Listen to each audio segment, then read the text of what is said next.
Welcome, everybody, to a brand new Blu-ray and DVD out and about video today. And this week sees Nicolas Cage looking for a little payback in Pig, hitting store shelves along with the animated family adventure Paw Patrol, the movie. Yeah, they actually made a movie from Paw Patrol. It was bound to happen, folks. And a little 4K upgrade love this week with the 1961 historical war drama, The Guns of Navarone, plus much more. So let's go see the deals, exclusives, and we are at our first location, Walmart. So let's go in and see what they got.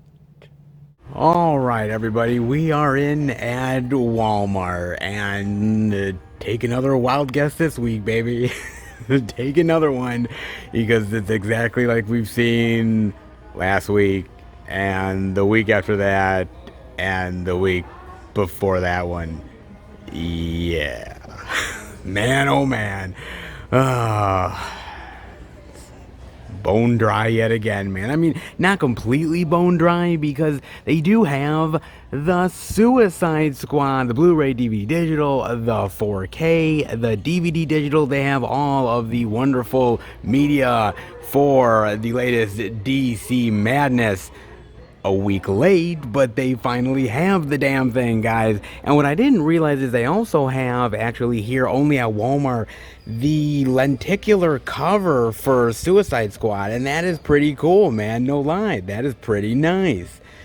Again, I kind of wish it was out last week when it was supposed to be, but sure, I'll look at it now. Kind of cool though, and honestly, if you're just looking for the Blu-ray, cool little lenticular to entice you to buy it over at Wally World. Not so bad after all. And of course the same usual players, Snake Eyes, Old, Fast 9, Injustice, The Protege, of course Free Guy, but nothing else, unfortunately. They do have the tags, however. I mean, they have the tags for the Paw Patrol movie, they have the tags for Pig. They haven't put out Don't Brave 2 yet, but they do have the tags for it here. To be fair, though, guys, right over there, they actually stacked all of the new movies, and they're putting them into cases right now. Unfortunately, it's the afternoon, and they should have probably already put them on the damn shelves already. But, you know, later rather than sooner is more of Walmart's motto. Sure, fair enough, guys. I don't know, man. I mean, hey, at least we'll see it next week, right? Right. At least we will. It'll get out sometime today. From over there to over here, just not when I'm here. Of course. Let's head out. My bad, guys. I mean, had I only been here a few hours later, we would have potentially seen the new release love. Doesn't matter the fact that it's the afternoon and they probably should have been already putting them on the shelves. I mean, what were they doing all this time in the morning? Bueller? What is going on exactly? I mean, on the bright side though, they are actually prepping to put the physical media out today, which is an improvement over the past few weeks. So there is that. So maybe next week we'll actually have all the new release love on the shelves? Anyone want to take a bet on it? No? Yeah, I wouldn't either. But the ever-hopeful optimist in me always wants them to do it, so we're in a step in the right direction. We'll get there eventually, guys. It just takes them a little while. A little slow in the process, you know what I'm saying? Yeah, but unfortunately, yes, they're stocking the new release stuff now, but that doesn't mean that it's out, because clearly it isn't. So no release love, obviously, usually, as always. So yeah, tough luck this week. Better next week? No, wait and see. But there is new release love to show off, so let's go find it. All right, everybody, we are at our second location, Target. But before I go in, I gotta talk to you guys about something, a little tiny thing I saw on IndieWire, which I thought was actually kind of interesting. Now, Dune right now is out in movie theaters and streaming, and it is definitely doing pretty damn well, and they just announced Dune 2 is happening. And that makes Denis Villeneuve a very happy boy. Indeed, it does. But if you were thinking you were going to walk into Dune and stay for the credits for some ending stinger that was going to reveal some big plot thing that's going to happen for part 2, well, you'd be wrong. Because Denis Villeneuve, yeah, he hates post-credit scenes. Yeah, he actually does, man.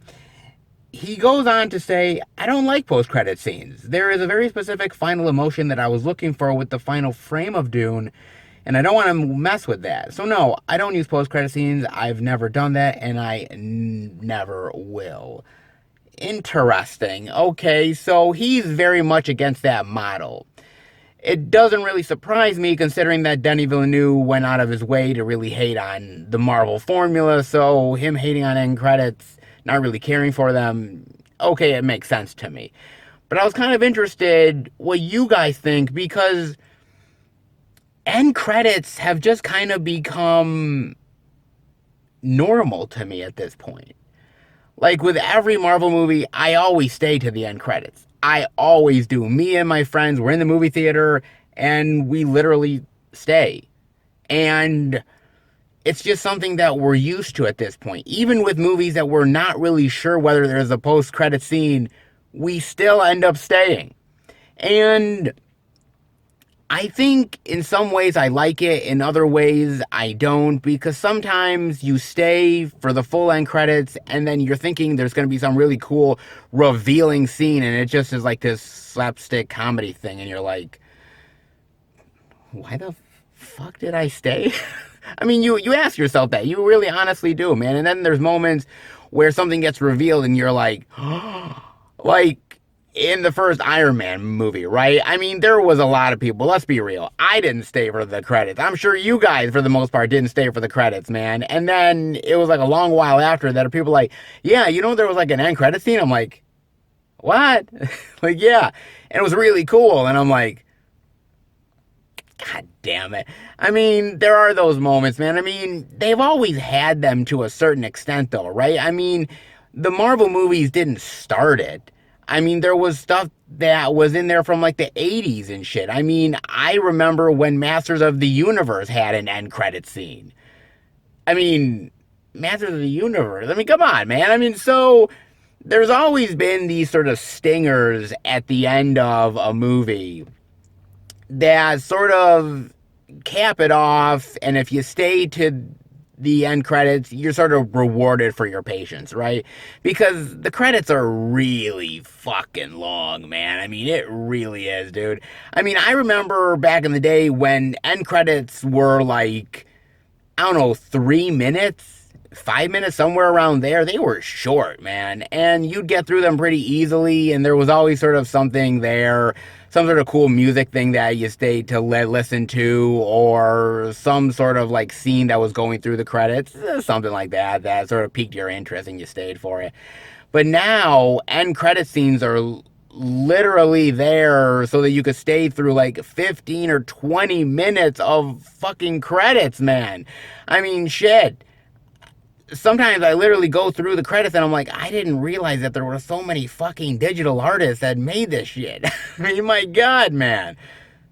Seriously? Yeah, it's kind of crazy and ridiculous, man. So in some ways, I get it, where they're trying to get you to appreciate the credits. But on the other hand, you just want to get the fuck out of there, man. So I get it. I see where Denis Villeneuve is coming from, that why put it in there when you want to end it on a right way and you don't want to have people wait in a fucking movie theater for 15 minutes to see one little like 20-second or 40, 50-second scene that, you know, may have significance in another film or may not. You don't really know. So yeah, I like it and I'm cool with it now, and I've always been cool with it, but at the end of the day, do I really need it? I don't know. It's something that I've never really thought about.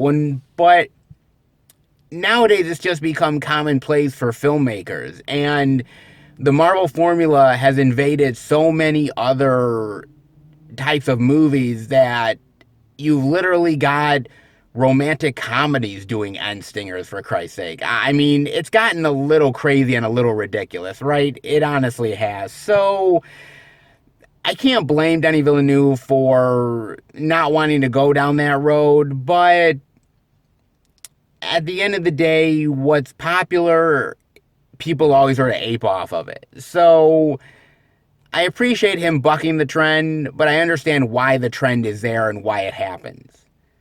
It's not perfect, and sometimes I get really pissed at some of that Marvel shit. Like, sometimes the end of that is some silly fucking shit. Like, there was something at the end of, like, Thor the Dark World or some shit at the end, with some comedy thing, and I'm like, fuck, I stayed for this? Seriously? And I was just so fucking pissed. I'm like, okay, fine. Okay, not every Marvel end credit scene is created equal. Sure, fine, whatever. I gotta learn. That's why I sort of look into it ahead of time, folks, so I know if I should stay or not. Sometimes I really don't want to stay through those 15 minutes of credits, man. I mean, I want to eat, man. I mean, fuck.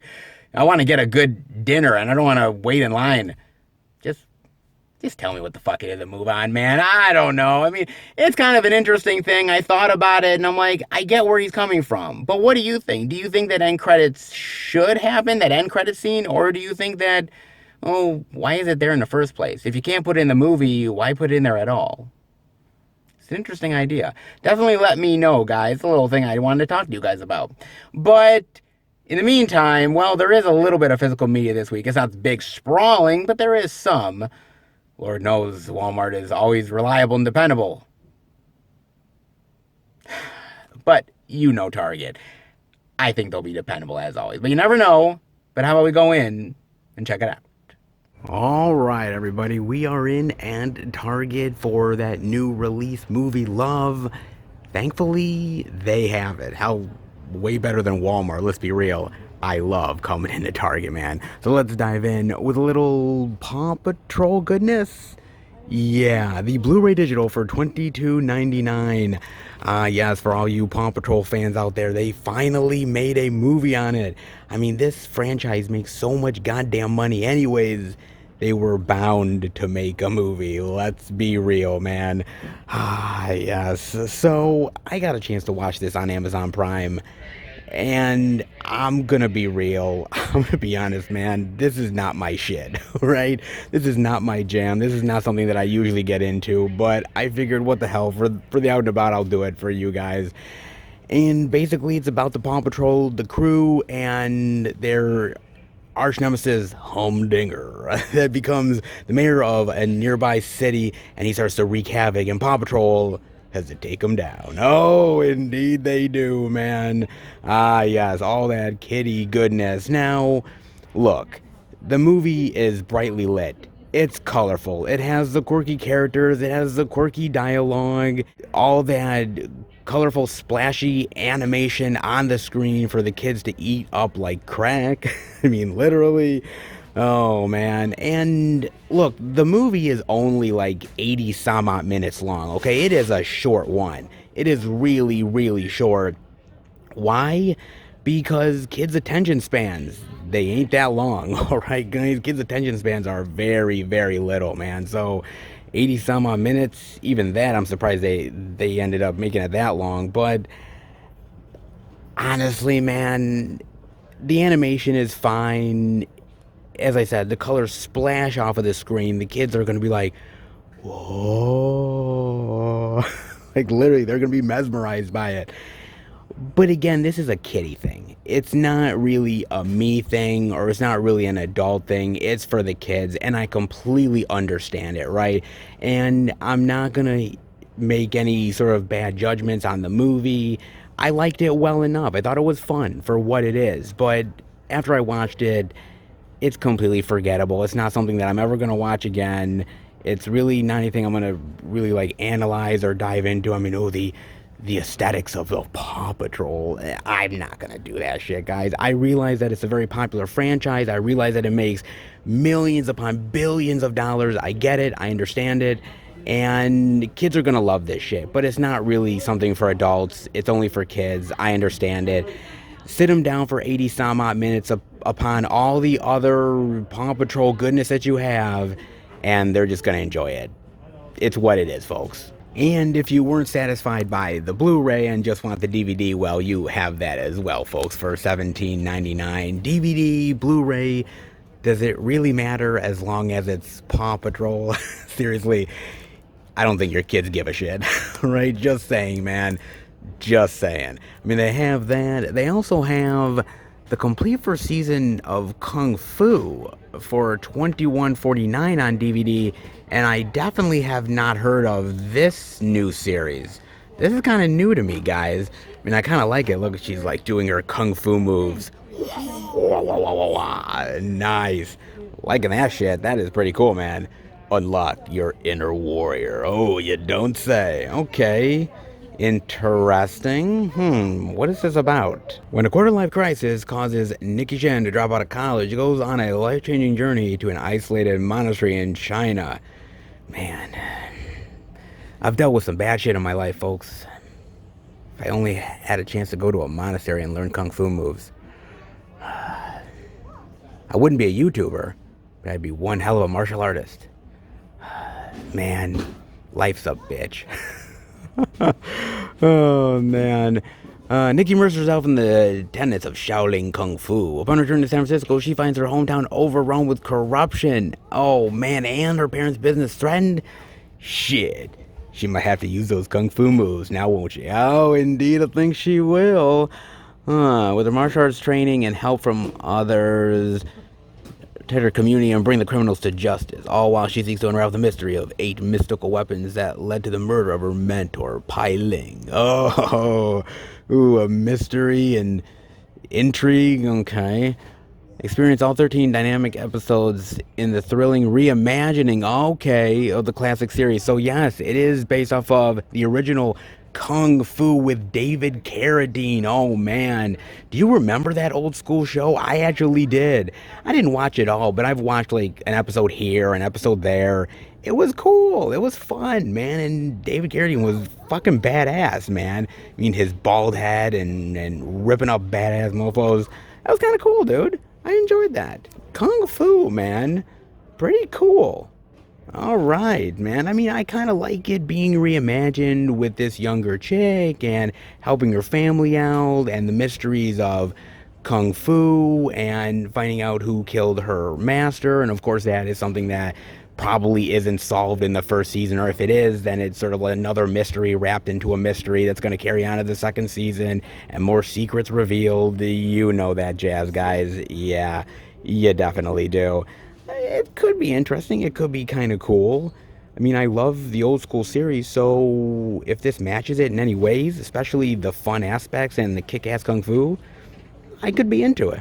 Oh, and this is kind of interesting. I'm seeing Blu-ray editions of Yellowstone Season 1, Season 2, and Season 3, all for $29.99 with a new slipcover on it.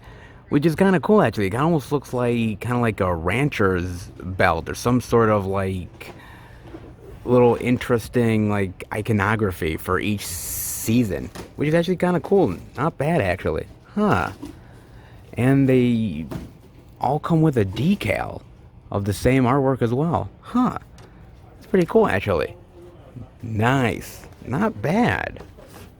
The Godfather on a ranch. God, do I love that explanation. Jesus.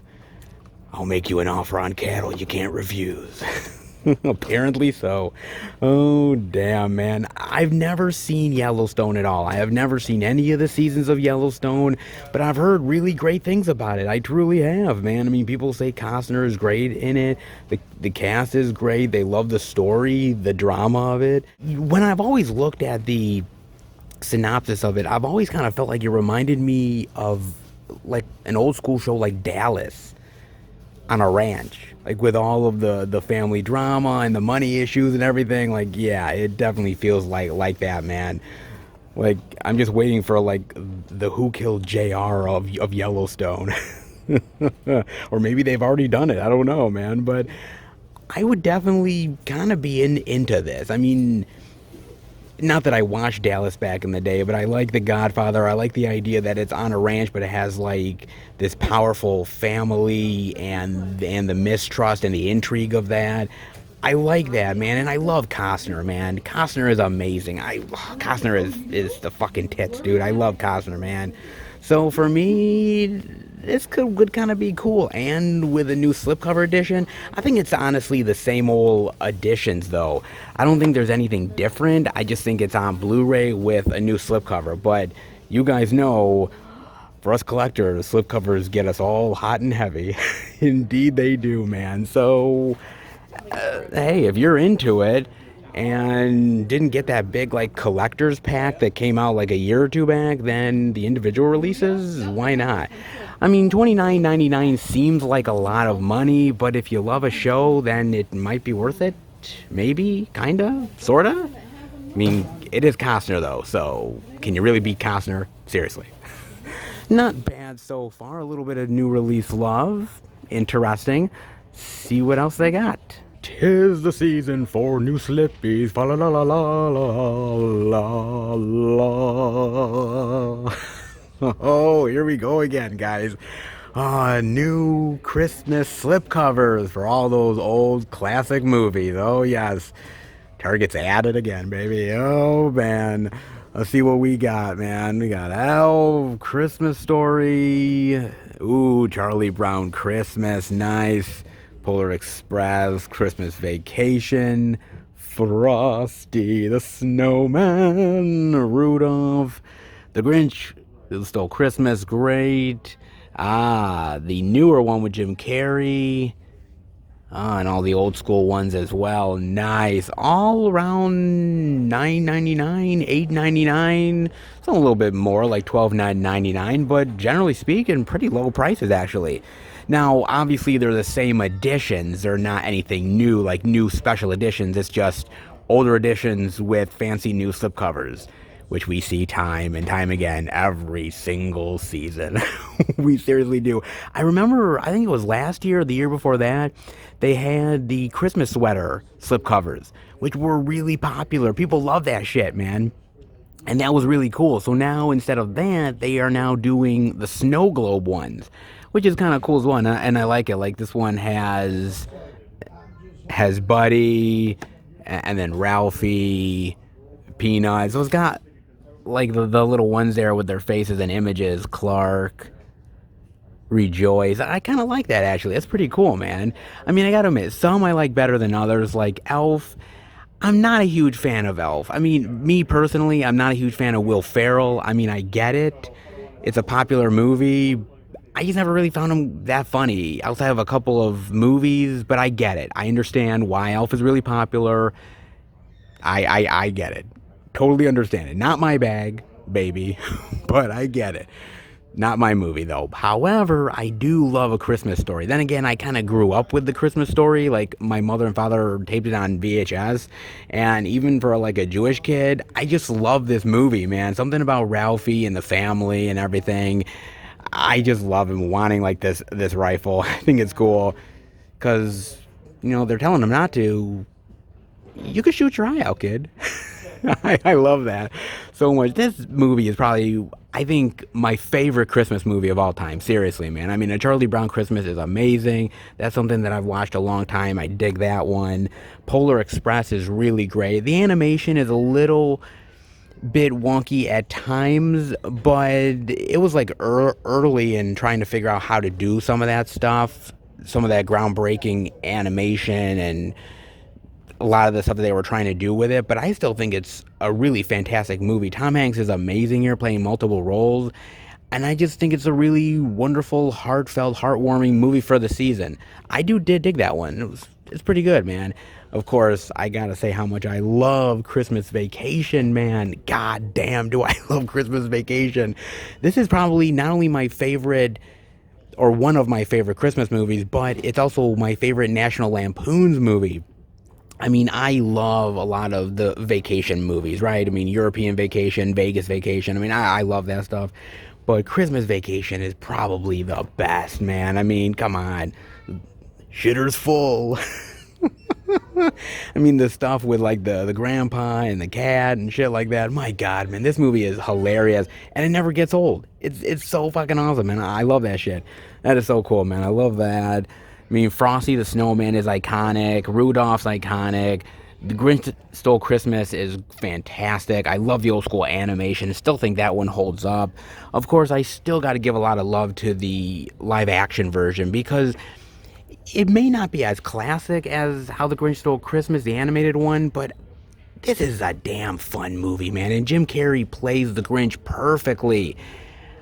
I don't know, man. Like, after seeing this, I don't think they should ever do another live action one. I mean, he's just so damn good in it. He was so perfect in casting, and he did such a wonderful job in here. I do like the newer one, The Grinch, but not as good as that one and not as good as this one. Still decent, though. I mean, then you got a lot of the older school stuff. I mean, Home Alone, classic, baby. Love that. Macaulay Culkin, man, this movie will never go out of style. Seriously, I love it. The wet bandits and all the traps and everything in the house. It's pure fun, man. Love the shit out of that. And I also really do love Home Alone 2. Underrated, in my opinion. Yes, not as good as Home Alone. I get it. But still, it's pretty damn solid of a movie, though, man. And I love the wet bandits coming back and how he's in the hotel. And I love Tim Curry here, man, trying to sort of like sneakily figure out what's going on with the guy. Like, I think it's cool. I really do, man. Both of these are pretty good. Now, Home Alone 3 and beyond, not so much. But then again, you guys have sort of schooled me on how good Home Alone 3 is, apparently. Hey, it's got Scarlett Johansson now. I guess I'll take it. And they got that. Christmas with the Cranks. Awesome. Not my favorite, but I do appreciate it. Jingle All the Way is fucking amazing. Oh, Turbo Man. God damn, I love Turbo Man. Holy shit, dude, do I. Damn it, man. This is awesome. I love Sinbad in here and him fighting with Schwarzenegger. And I know they were having at Walmart, like, the Turbo Man dolls. I never found one at any of the Walmarts I went to. I was kind of pissed about that because I was like, I kind of wanted to get me a Turbo Man, but fuck it. Maybe I could be like Schwarzenegger and go on a hunt for Turbo Man dolls and then get the shit beat out of me by a post office worker. I think I'll pass, guys. Oh, man. I mean, they have that. That is pretty cool. And then on the other side here, they have a bunch of the old school Christmas releases as well. Some of these, too. I mean, they have Deck the Halls, All the Way, a Christmas Classic Collection, which has Miracle on 34th Street, Home Alone, Christmas Carol, not bad. They do have this. They have this limited edition steelbook of 5 holiday favorites. Rudolph, Frosty, Santa Claus Coming to Town, The Little Drummer Boy, and, Cricket. There's interesting, huh? I did talk to the electronics manager here at Target, and he said that this thing is selling out like crazy. He's had to like restock this thing a couple times for the steelbook, and I think because it's a steelbook and because it's probably not going to be around for a long time, people are really eating this shit up, man. It does look cool though, dude, and for $30 for 5 holiday favorites, that's not bad actually. That's pretty cool, dude. That's actually sweet. They have that. They do have the 5 holiday favorites over here, but again, that's not the steelbook, though. They have that, Christmas Tales, Grinch, Santa Claus. Oh, man. I gotta admit, I'm okay with Santa Claus 2. Santa Claus 3, I'm not a really big fan of. It's not that great. But the first Santa Claus movie, the first one, I think is a Christmas classic as far as I'm concerned, man. And it is one of my favorite Christmas movies of all time. It really is. I love Tim Allen in here and how he's becoming Santa Claus but kind of resisting it. And he's sarcastic and kind of mean-spirited. And then he sort of becomes a man that has a heart of gold eventually and learns the life lessons of Christmas and the holidays. I kind of like that, man.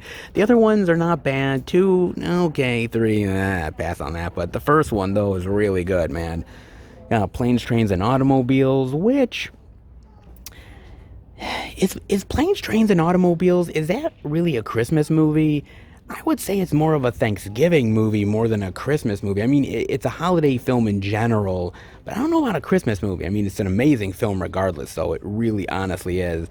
John Candy and Steve Martin, the chemistry is off the charts. I love the comedy in here, man, and it's a John Hughes classic by far, man. Love that movie. Deck the Halls is pretty fun too. I do love the rivalry between DeVito and Broderick. That's pretty cool. And I mean, Scrooged. God damn, do I love Scrooge. This is another one of my Christmas classic, guys. I love this movie so much. I love how mean-spirited and sarcastic Bill Murray is here, man, and how he absolutely fucking hates Christmas. I'm like, my God, this sounds a lot like me. And how all the ghosts are visiting him, and it's just a really great modern-day take on the Scrooge tale and spinning it into a really great comedic yarn, which I really enjoy, man. I really dig that one a lot. I think that's really cool. I mean, they got that. They got a bunch of kids stuff as well. Some more interesting Dolly Parton Christmas stuff. Because, yeah, if we're talking about holiday classics, I think of Dolly Parton. What? And then they have Miracle on 34th Street. Nice. Discover the miracle. Ah, yes. Now, this is the newer version, not the 1947 version. Now, when I say newer, I mean, the movie came out like 1994 or somewhere around there. So new-ish, I guess, but still an older movie, man. I do kind of dig this movie. I do. Yeah, it's not as classic as the 47 version, and rightfully so. And I remember when this film came out, a lot of people were really pissed about this because I think they didn't really care for the ending compared to the original. But I think people have kind of calmed down a little bit since then, and I think they've embraced it a little bit more. Still a really good one, man. That's not bad. They also have It's a Wonderful Life, the Blu-ray digital. Nice. Yet another Christmas classic. Yeah, deservedly so, guys. Not gonna lie, I'm not the hugest fan of It's a Wonderful Life. It's not really my thing exactly, but I can see why it's a Christmas classic. I can see why people embrace it every single holiday season. I mean, the acting alone, James Stewart, Donna Reed, amazing. Everybody does a great job. I like the story of a guy who doesn't really appreciate his life and the people around him, and learns to do that through what would happen if he never existed. And I like that idea, man. I really do. I think it's a really great story, really great life lessons in there, and just a really great holiday classic that people have really embraced continuously over the years. There's some people that really love this movie to the fact that they watch it every single Christmas Eve, Christmas morning, you name it. Deservedly so, man. Not for me, but I can see why it's become the classic it truly has, man. Great, they have that. They also have the DVD of Prancer, which is not bad. If you ever wanted to see Sam Elliott's mustache in a reindeer Christmas movie, Prancer for you? Anybody? Yeah, they do have that. But last, and certainly not least, they have the Blu-ray digital of White Christmas for $15. Man, White Christmas. This is, by the way, guys, my girlfriend's favorite Christmas movie of all time, and it's actually, since I've been dating her, has become one of my favorites as well. I had never watched this movie until I started dating her, and she watches it every single Christmas Eve. That's how much she loves it, man. And it's something that she grew up with as a kid, and it's something that she wanted to share with me, and I really do appreciate that. I just love the idea of these two musicians, dancers, comedy act, that ends up finding out that their former army general, is in a lot of financial trouble, and they go out of their way to try to save them and try to save his lodge and his business by creating this really great Christmas show. And while doing that, they fall in love, they learn the meaning of Christmas and the holidays and togetherness, and you name it. I do really appreciate that, man, and I think it's a great story. I think the singing is phenomenal. The dancing is amazing here. I love the chemistry between the actors, and I just think it's a really fun movie, very heartfelt, very heartwarming, and literally, and I mean this, guys, literally every single Christmas Eve now, White Christmas, regardless, is coming on the TV. It really is, man. It is a great one. It really is. I can't say my girlfriend is right about everything. I don't want to give her all that credit, but when it comes to White Christmas, she definitely is, man, and deservedly so. It is really great. 65 years of White Christmas, and it's still going strong to this day. Well, it deserves it. It truly, truly does, man. Not bad. All of the Christmas classic love is on display. All the old school ones and more old school ones in new slipcover form. You gotta love it. Target definitely knows how to ring in the holidays. And one more thing before we go. Scream, baby. Yes, look at this. The 4K Ultra HD digital for $23.99, the regular edition. Now, the previous week I ended up showing off that beautiful Best Buy exclusive Steelbook love, but this is pretty damn nice too. I'm not gonna lie, I love the cover art. I really do. Look at Ghostface. Oh, she's staring into her death. Oh, she is indeed. Look at that, man. You want to know what I'm noticing right now, guys? Just on a whim here, these are having a clear case on them. In fact, all of them have a clear case, which is weird. I didn't think this came with a clear case, did it? Let me just kind of check this out. What? Seriously? So this is the 4K. It does not come with a Blu-ray, but it literally has a Blu-ray case on it. That is wild. I don't think I've ever seen that ever before on a 4K, that in a store, that the store has a Blu-ray case on the 4K. That is interesting. I mean, I'm loving the clear case. The clear case is cool, but it's a Blu-ray case. That would confuse the shit out of me. I mean, again, what an oddity. Have you guys ever seen that before? That is wild, man. I don't think I've ever seen that ever, and literally on a whim they have it. I mean, looking at Scott Pilgrim, it has the black 4K case. Shawshank has the black 4K case. Vertigo, yeah. I mean, Carlito's Way, Clockwork, Inglourious Basterds, yeah. And this has the Blu-ray case. That's weird. Whoa, that's crazy, man. So if you pick this up at Target, you might be getting the clear Blu-ray case instead of a 4K case. Man, the shit I see. Who'd have thunk that, man? Damn. But no, dude, I mean, seriously, Blu-ray case on it, 4K case, it don't matter. Movie's fucking awesome, guys, okay? Let's be real. The movie is amazing. Absolutely amazing, awesome. One of Wes Craven's best films. It ended up starting a whole bunch of careers for a lot of really great actors, and started a franchise that is still going to this day. Crazy, but honestly true, man.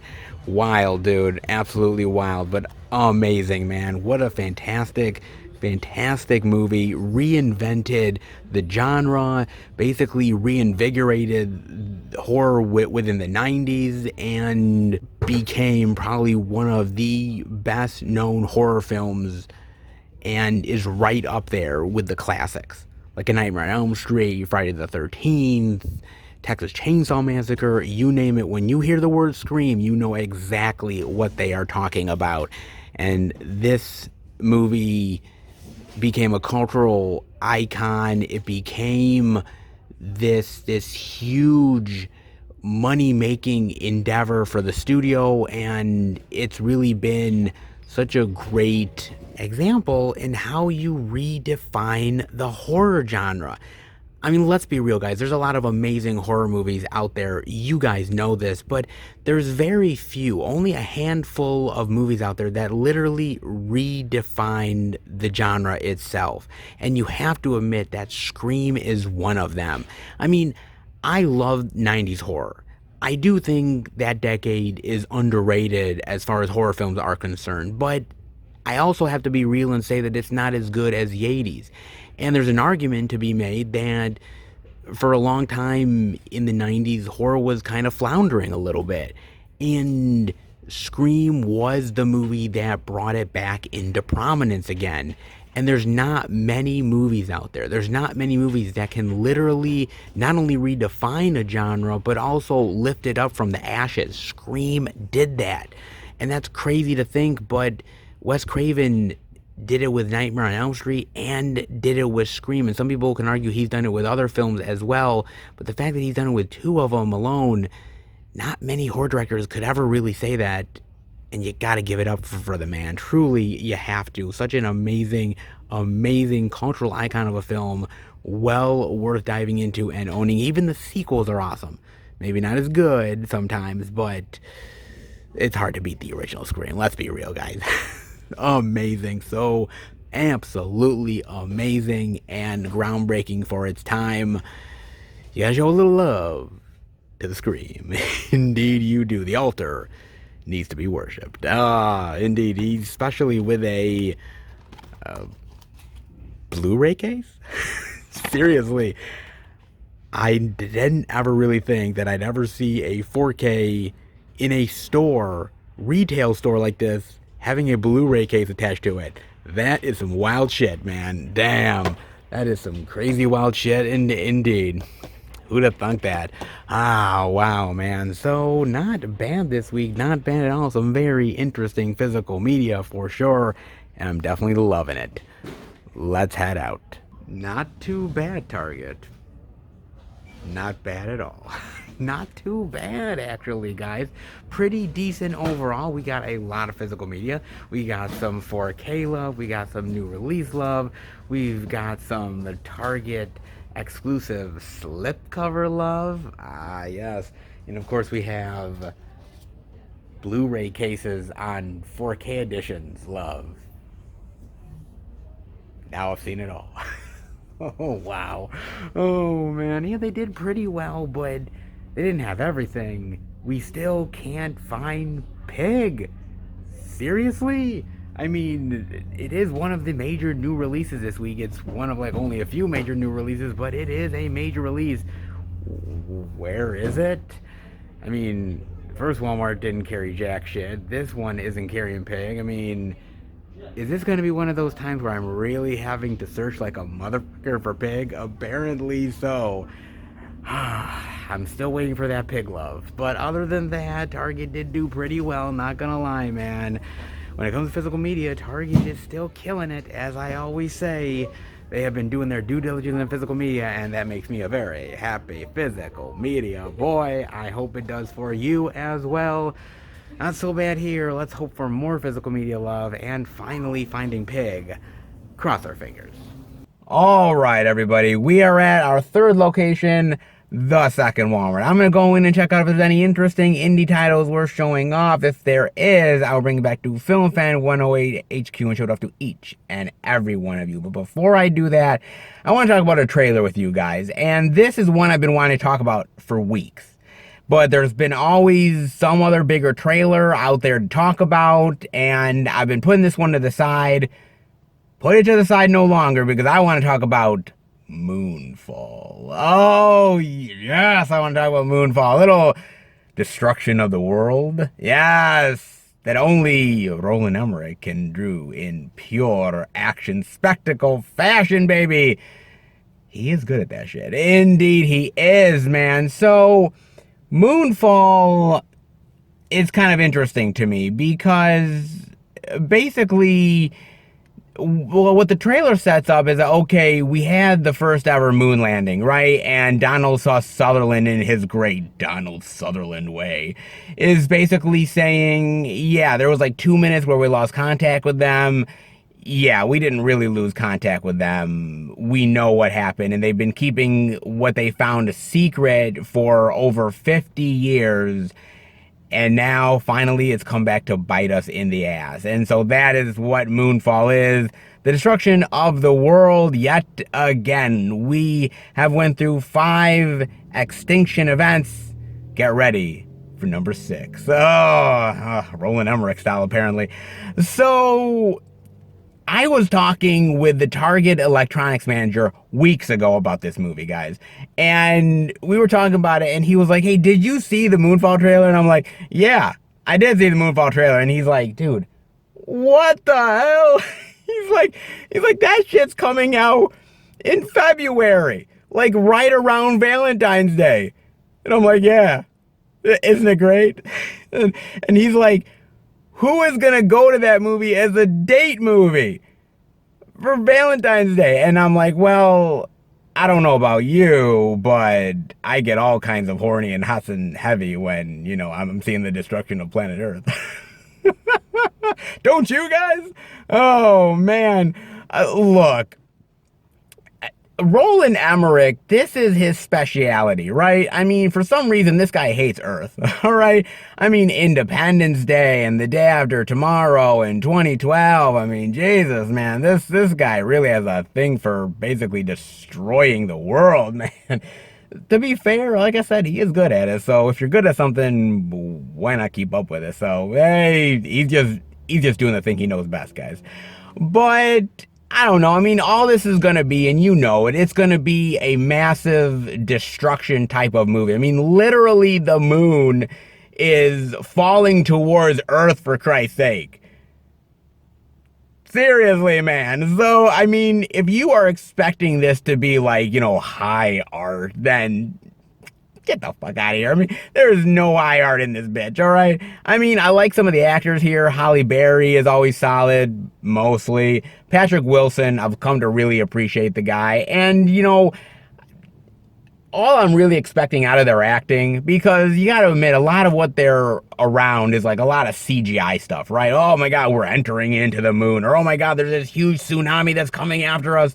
And like, all I want them to do as far as their acting is concerned, and I can really only expect this, is really for them to be like, oh my God. Oh my God. Like, I just want them to go like, oh, this is wild and crazy. Oh my God, look what's in front of us. We're going inside the moon.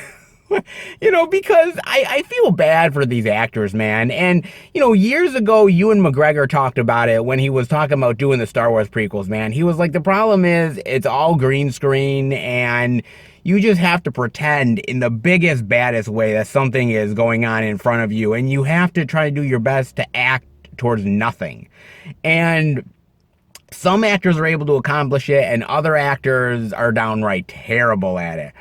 Patrick Wilson seems to be pretty good, so that's fine. Halle Berry, not so bad, and all the actors seem to be doing pretty decent for the most part, man. I mean, it's just crazy. Natural disasters, complete destruction, and some sort of, I'm assuming, weird alien entity that's within the moon that's literally attacking the world. I don't know, man. Your guess is as good as mine, because I don't know shit. But what I do know is that this is pure action disaster spectacle. And if you like that, this movie is gonna be like your like big, huge, like blockbuster of the year, man. It's really gonna deliver in all that destruction goodness that we know and love, man. I mean, it's always hard to sort of top yourself, right? And Roland Emmerich has somehow been able to do it. And how weird is that, man? I mean, going from Independence Day to The Day After Tomorrow to 2012 and continuously fucking the earth up in more crazy and wild and ridiculous ways.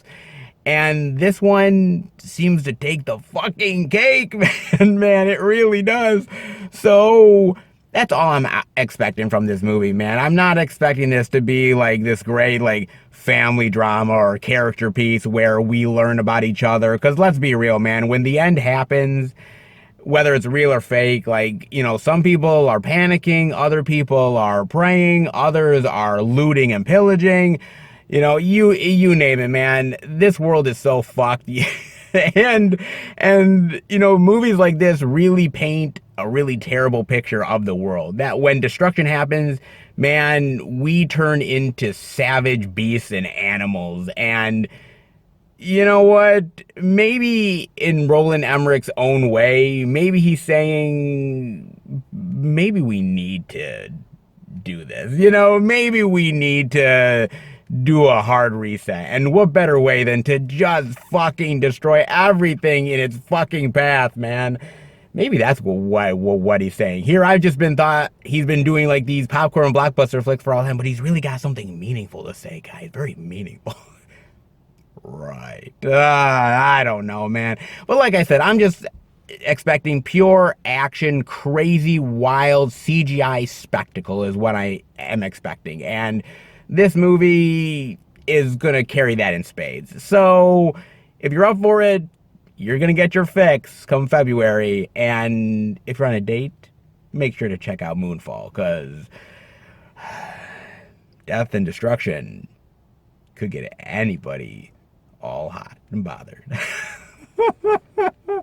We'll see on that one, guys. But in the meantime, how about we head into the second Walmart and see if there's any goodies worth checking out. All right, everybody, in at the second Walmart, and hasn't this been a very intriguing physical media week? It has. One place that always literally has nothing, the other one that had quite a decent amount, but not everything. I mean, seriously, we still can't find Pig. I mean, damn, nobody's carrying that shit, really? Apparently not, man. So, boy, we are on the hunt for some media that is still yet to be revealed, and perhaps more media that is intriguing and weird and bizarre and odd. Well, this is the second Walmart, so they tend to deliver that, but did they do it this time, guys? Sometimes we've seen a lot, sometimes we haven't. Sometimes physical media piques our curiosity in a big bad way here, and sometimes, well, you know what I'm talking about, guys. So, with a very interesting physical media week where we're seeing some things, but not everything, where does the second Walmart come into the fold? Honestly, in a big bad way. I'm serious, man. They actually have some really great indie love this week, and a title that we haven't quite seen yet. Oh yes, they definitely are doing it this week. They are handling their business in a big bad way, so you know what that means. We are going back to Film Fan 108 HQ, where you said, yes you, it is your duty to please that physical media booty.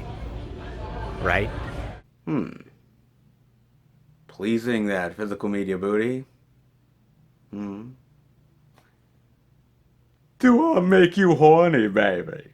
Do I make you randy? Yeah?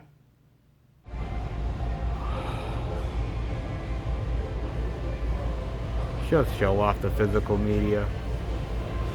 Please.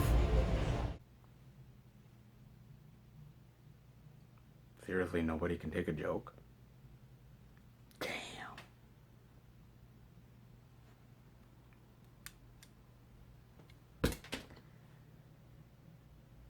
I tried. Jesus, man, come on. Bunch of party poopers, I'll tell ya. Every now and again, just gotta have a little fun. Seriously, man, come on. If you can't have any fun in life, what's the point? Seriously, whatever, man. Hey, at least I have some physical media love to keep me company. Indeed I do, and let's be real, when it comes to physical media, I'll always please that booty. Hey, it's a living. Indeed it is, because when you love physical media, you love physical media. You guys know that. And when it comes to the second Walmart love, well, there's some really weird and interesting physical media. I don't know if I'd like to please the booty, but I'll definitely show it off. And physical media this week, well, hasn't been quite crazy plentiful, and some things we haven't quite seen, but oh, that's all about to change, because when it comes to the second Walmart, oh, the sights that we have to show you. You know what time it is, baby. Walmart indie weirdness time. Yes. Oh, baby, and we got one hell of a spread here, man. I'm liking all the weirdness and oddness so far. Let's see what this week has in store, baby. Let's see indeed. With the first title being Convent. Oh, yeah, look at that. Ooh, yeast. God, what is wrong with your skin? Jeez, you even have no skin. Fuck. Jesus. Oh, sometimes the convent can be real scary. Oh, indeed it can, man. These walls don't talk. They scream. Oh, great. Oh, geez, what the hell is this, man? Oh, an Asian schoolgirl. What can possibly go wrong? Oh, man. A young woman who can communicate with the dead and the spirit of a student who died years before team up to solve a murder that took place half a century ago. As they dig up evidence and locate witnesses, they encounter men, women, as well as vengeful spirits that will stop at nothing to stop them from finding out the truth. Oh, what the fuck? Look at that. Jeez. There is no facial cream that will solve that. Oh shit. Whoa. That's like some Evil Dead shit right there. God damn, man. What the fuck is this? Shit. Oh man. I always love ghost stories. And I've always loved murder mysteries wrapped within a ghost story. I've always thought that stuff is actually kind of cool, man. And this has that. I mean, it kind of reminds me of something like Dark Water, which is really great. If you've never seen Dark Water, please do that. That is fucking phenomenal, man. I mean, it reminds me of The Ring, where obviously they're trying to solve this murder, but with also trying to stop Samara from actually like fucking killing them in a gruesome, crazy way. Man, that fucking phone call, dude. Seriously. You know, obviously The Grudge, stuff like that. It also reminds me of something else, an old school ghost story murder mystery movie that I really enjoy, man. Actually, a Fulci movie. Yes, indeed. And that is none other than Voices from Beyond. I love this movie, man. Very highly underrated Fulci flick, as far as I'm concerned. Very highly underrated, man. I mean, basically, it's about this family and the father of this girl, the head of the family dies. He has a lot of money, and so it's basically like who is getting the money, who actually killed him, and it's her really trying to find out the truth of that, but also hearing her father's spirit from beyond the grave and him trying to help her solve it.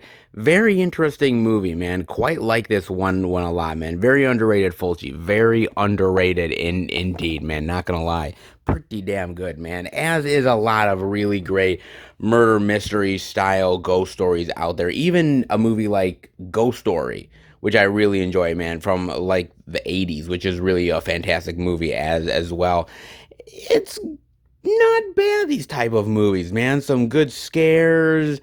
You know, you have this intriguing plot of figuring out this murder and people around you trying to stop you from solving it.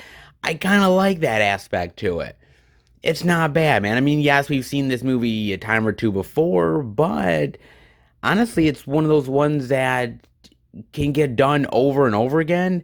And as long as there's kind of a refreshing take to it, and an intriguing plot and a murder mystery that you get into, it's honestly not bad, man. And his movies like Convent, that could be pretty cool, man. I mean, creepy little girls, a murder mystery, and talking to the dead. I think that's a solid Friday night. It will consume you. Oh, in the spore. It wants to consume us all. I bet it does, man. Okay. All right. Nice. What is this, baby? Earth's final plague will unmask us all. I'm liking that. Oh, look at that. Holy shit. Damn, lady, go to a fucking spa day. Shit. I don't know if it'll fix it, but geez, try, honey. Damn, man. Holy shit, what is this? When an evil spore is awakened by global warming after lying dormant for eons beneath an ancient ice field. Seriously? Fuck, I'm telling you guys, we have got to fix global warming. I am serious about this shit. Damn, dude. I mean, can you 100% guarantee me, 100% guarantee me that there is no, like, some sort of plague or something that's under the ice or some weird creature that's gonna come up and attack us all or some shit? Can you 100% guarantee me that shit? You can't. Dude, global warming is real. There's evil shit that's out there to get us, and it's just waiting to be uncovered. We're so fucked. We really are, man. A horrific plague ravages mankind, sending Meadow on the run from crumbling civilization. She gets a list from a stranger, notices the driver is gruesomely infected, and escapes, taking refuge in an abandoned cabin. But is it abandoned? Now 10 strangers attempt to evade the madness in a small town, with some succumbing to the hideously mutating fungus and claiming the survivors as their bitter prey. Seriously. So not only is it a plague movie, but it's also a post-apocalyptic movie. So they totally backdoored that shit. Oh, nice. Whoa, okay, cool. I'm kind of liking that, man. It reminds me a little bit of like The Stand, with like the plague and everything that's affected the world, and now everybody is like really affected by it, and there's only a certain amount of survivors, and who will survive and who's got the sickness. Like, I like that. That's pretty cool, man. And I always love a good post-apocalyptic movie, man. I mean, when it's good, it is really, really good, man. And I kind of like this, of like kill or be killed, survival, but also mistrust and a certain amount of like who has the infection, who doesn't. Almost in a way reminds me a little bit of The Thing too, right? I mean, it kind of does if you really think about it. Of the idea of any one of us could be it. Any one of us could have it inside of us. And do we get close to the person? Do we take off our mask? Do we risk infecting everybody else? We're not quite sure. I like that. I like the idea of mistrust, because as a society, right, we all think to ourselves, we're going to trust one another, right? We have the capacity to trust and love and appreciate, but we also have it within us to have a certain amount of reservations and not quite trust one another, and maybe lose our humanity in the process. It's very fascinating to me, man. It's very, very fascinating. This kind of shit really is, man. And if you could do it within a plague type of movie, that is some fascinating shit. It really is, man. It even kind of reminds me a tiny bit of like The Stuff or something from back in the 80s, man. Of just like this type of like thing that people eat that consumes them and some shit. And it's like, who has the stuff and who has it in them? And who's going to attack us next? Like, I just love that shit, man. I don't know how cool it is exactly. I mean, it has the potential to be really cool, but, you know, you never know. It could be kind of cheapo, but an interesting idea wrapped around global warming. I think in the future we're going to see a lot more type of movies that take global warming in a great, like, horror approach. Count the Spore among the first of them. And it just means that now anybody who I see acting strangely, fuck it. I'm staying the hell away from you motherfuckers. Well, shit. Now I've seen it all. Oh, the curse of Humpty Dumpty. Oh, man. He'll crack you up. I'm loving that shit. Oh, man. Look at that, though. Fuck, man. That is the shit nightmares are made of, motherfucker. Damn. What the fuck? Holy shit. Whoa. My God, man. Try finding that shit underneath your bed, man. Man, that'd scare the shit out of you. Fuck. Wendy returns to her childhood home with her daughters after she is diagnosed with dementia. Ooh. While there, they come across a mysterious doll that Wendy seems to have strange, fragmented memories of. As Wendy fights to collect the missing pieces of her past, the daughters discover the dark history of this sinister and deadly doll named Humpty Dumpty. Oh my god, Jesus. Why would you have this fucking thing in your house? Seriously. Good God, man. Damn. I mean, dolls are creepy in and of themselves, man. And deadly dolls, oh, we've seen quite a few of those over the years, haven't we? Oh, yes.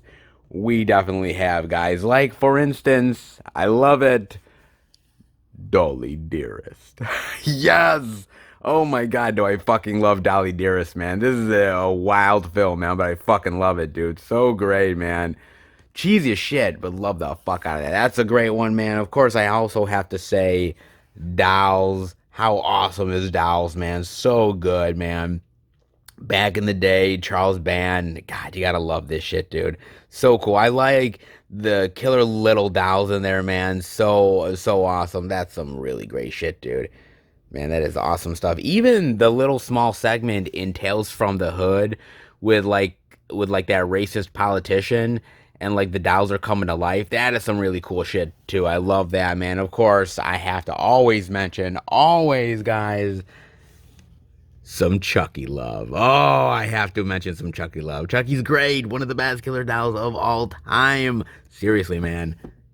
He is one enduring motherfucker. He truly is, dude. And there's a lot of other ones out there, to be fair. I mean, there's Robert and there's Annabelle. Oh my god, man. I mean, the list goes on and on and on, and rightfully so. Dolls are creepy, dude.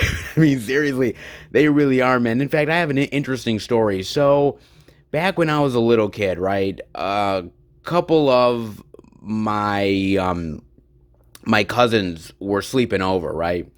And we couldn't go to bed. We were freaking the fuck out, dude. We thought something was underneath the bed. It had like beady eyes. And we're all like talking and everything. My father busts through the door and he's like, "What the hell is going on here? Why aren't you guys asleep?" And we're like, "There's something under the bed. There's something under the bed." And he's like, "What's under the bed?" I said, there's something with beady eyes. And he turns on the light. He ends up looking under the bed. He pulls it out, and it's the fucking Elf doll. I'm serious. It's the Elf doll. And because if you remember back in the day, the Elf doll had those beady eyes, like those marble eyes. And so if the light hits it in a certain way, you think there's something under the bed. And so we were just freaking the fuck out, man. And my father like just shows us the Elf doll, and he's like, "Just go to bed." And we're like, "Oh, okay, Dad." And I was like, "Oh man, so that shit is real, dude. The fear is real. I swear to God, man. Damn." But this just looks crazy wild, man. Damn, look at that. Shit, I mean, look at that, dude. You would not want that motherfucker behind you. Holy fuck. Damn, dude. Shit. I mean, I've seen some creepy dolls in my day, but man, this might take the fucking cake. Holy shit. I don't know how good the movie is. It might be kind of cheapo and shitty, but just this creepy doll alone really intrigues the fuck out of me. Ain't gonna lie, man. Really intrigues me to no end, dude. This is some crazy wild shit, dude. All the king's horses and all the king's men don't want to be around creepy Humpty Dumpty's ass ever again. Pray for your life in the banishing. Shudder original, huh? Some houses were never meant to be a home. Oh, indeed they weren't, baby. Guarantee that, man. Shudder, huh? Man, they keep churning these out, man. They churn them out faster than they make Fast and Furious movies. Fuck, man. Damn. Oh, okay. What is this about? From acclaimed genre director Chris Smith, Creep. Ooh, I do really love Creep, man. Creep is a great movie, dude. If you've never seen Creep, highly recommend it. Great flick, man. Comes a true story of the most haunted house in England. A young reverend, his wife, and daughter move into a manor with a horrifying secret when a vengeful spirit haunts the little girl and threatens to tear the family apart. The reverend and his wife are forced to confront their beliefs. They must turn to black magic.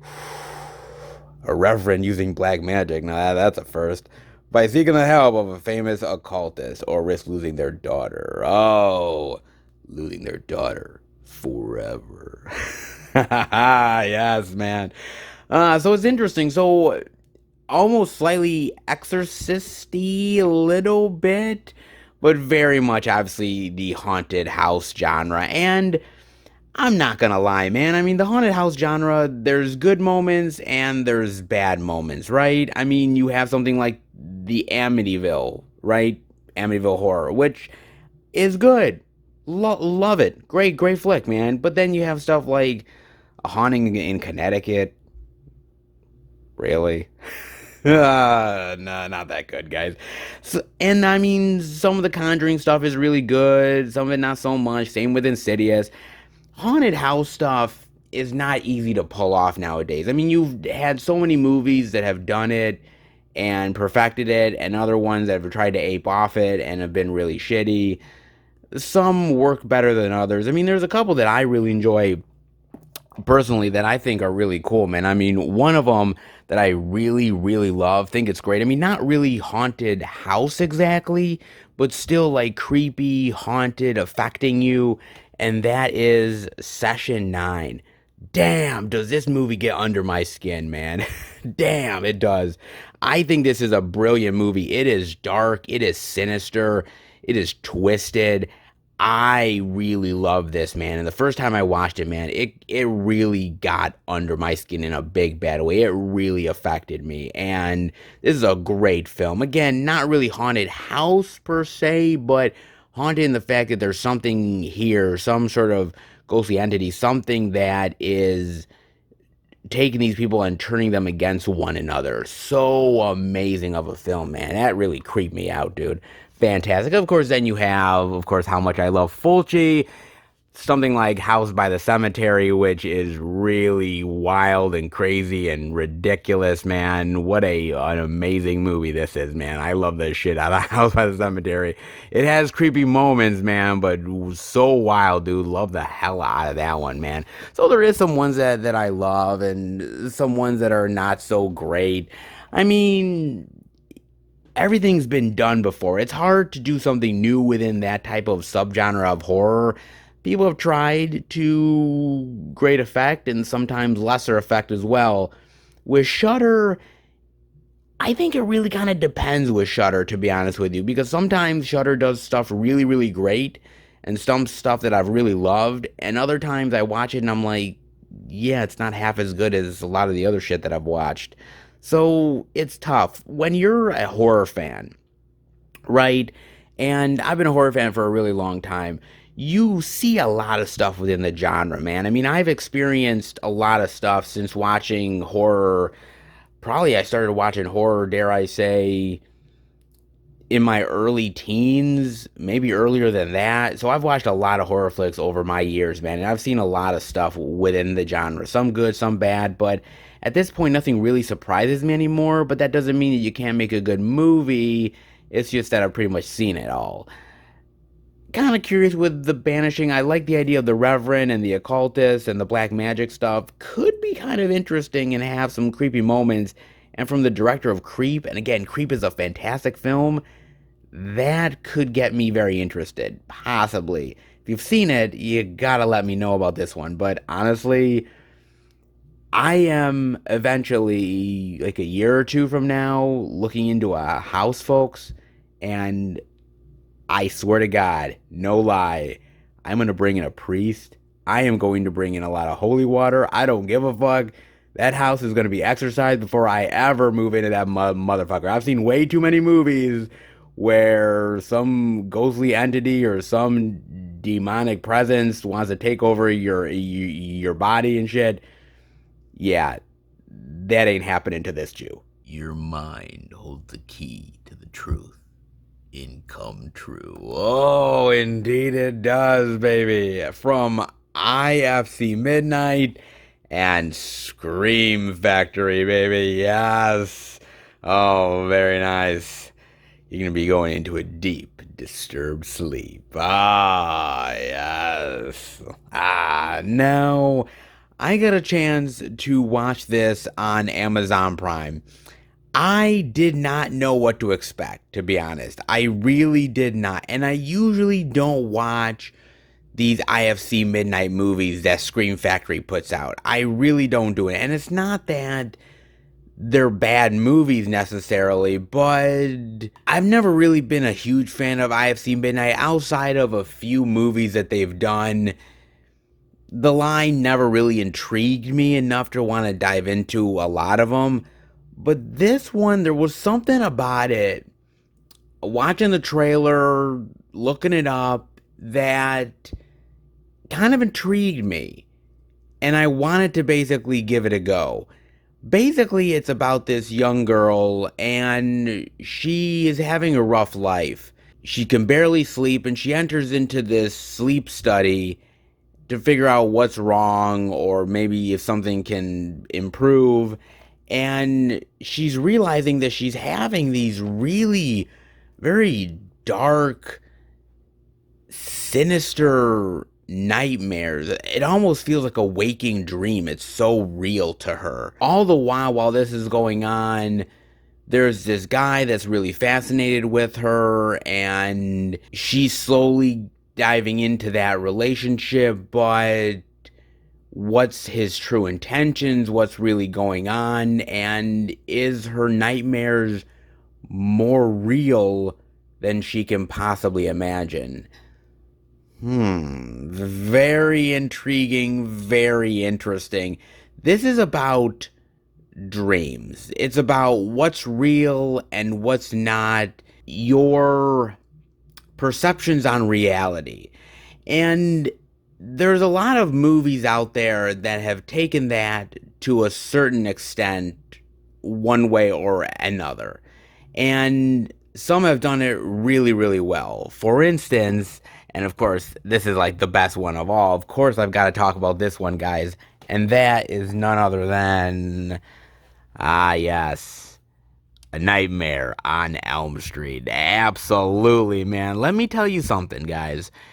A Nightmare on Elm Street is probably one of the best as far as dreams, as far as nightmare imagery, and you never really know whether you're truly awake or whether you're in the dreamscape. And once you're in the dreamscape, it's too late. You're already fucked, man. And I've loved A Nightmare on Elm Street, love Freddy Krueger, love the imagery, and I've always loved that. Thought it was absolutely brilliant. Another one that comes to mind is Total Recall. And I know what you guys are thinking. Wait a minute. You really put that in this category? And I do. And the reason why is because as much as I love the movie and as much as it's a great action sci-fi film, there is an argument to be made whether it's actually real or not. Whether it's all in his imagination, if it's really even going on. And they don't ever actually explain it. They don't actually give you a definitive answer. And I actually really appreciate that, man. And I thought that was kind of interesting idea. Whether you think it's all in his head, or it's all really happened, or maybe he was in the chair and he ended up dreaming this the whole time. There's no specific right or wrong answer to it, which I've always appreciated, man. I mean, that one I've really enjoyed. Also, another one that I really dig, which I really think is fantastic, and that is none other than Videodrome, baby. My God, do I love Videodrome. Holy shit, is this movie amazing. I think what's really great about it is that you're not 100% sure what's real and what's not. And you have no idea if you're dreaming this, if this is all a crazy, weird coincidence, if it's a nightmare, or is it really happening? And again, what I love about filmmakers like Cronenberg, he doesn't go out of his way to explain it. I mean, he gives you hints, he gives you thoughts and ideas, but Yeah, he ain't out here to explain the shit. He really wants you to think about it and really rack your brain, man. And I've always enjoyed Videodrome so much, man. The imagery is truly fascinating and nightmarish, and yet so intriguing that you just want to dive into this world. I don't know if I would want to put a gun inside my stomach slit, but there's worse things to do with my time. So, sure, why the hell not, man? But I've always enjoyed this type of movie, man. I truly have. I think it's amazing, dude. And I think that's what Come True does really, really well is the imagery is so crazy and wild. And there's these shadow beings or these shadow creatures that are in her nightmares that are so fascinating to look at. They're almost like the stuff of like a waking nightmare would be. You can't quite make out the face or the imagery, but you know it's a being, and they have glowing eyes, and it's so haunting, but yeah, you can't look away. And there's certain things about these dreams that feel so real, so lived in. And again, you have no idea where the dream or the nightmare begins, where it ends, where reality starts, if it even starts at that. I mean, it's very fascinating and very interesting. And it's very intriguing and has some really great atmosphere, some creepy moments attached to it. I will say this much though. I think the movie is a bit of a conundrum. And I say that in a way that I enjoyed it. I enjoyed trying to figure out what was going on. I enjoyed the idea of this really crazy clusterfuck of a mystery behind this. I think some people are going to be frustrated by this. I think some people are really going to be angry and frustrated, and I think some people are really going to walk away from this film saying that it was a complete and utter waste of your time and a mistake, and that it's just a bore fest. I'm going to disagree with that. I think it's really unique and fascinating and interesting, but I'll be real with you, it doesn't all come together and in the end. There's a lot of crazy imagery, there's a lot of questions, and at the end of the movie, there's a lot of like what the moments. There really is, man. I mean, at the end of the movie, there are twists and turns that I did not see coming. There are certain things where you ask yourself, the stuff that you've been watching the entire film, was it even real to begin with? I mean, there's a lot to digest in this movie. And there's a lot of the film that you as an audience have to fill in the blanks. And some people like that, and other people tend to want everything laid out for them on a silver platter. That's not entirely me. Yes, I don't mind a movie explaining everything, but at a certain point, I also want to be challenged as a viewer. And there's certain movies out there that have done that, like Annihilation and a few other movies out there that really don't give you everything on a silver platter, doesn't feed you like a baby, wants you to actually think. And that is something I appreciate. Do they leave certain things too open ended? That could also be a case against this film, that there's a lot of stuff that maybe is left a little bit too unanswered, and maybe they don't explain enough of it. But maybe that's part of the mystery and intrigue of it as well. It's hard to say, man. I mean, people are either going to really dig this film or not. I'm one of the people that dig this film, but again, I enjoy movies like Videodrome or Annihilation, movies that really make you think, that are not movies that spoon feed you every single answer all the time. This movie doesn't do that, and I do appreciate it, but there's a balance to that.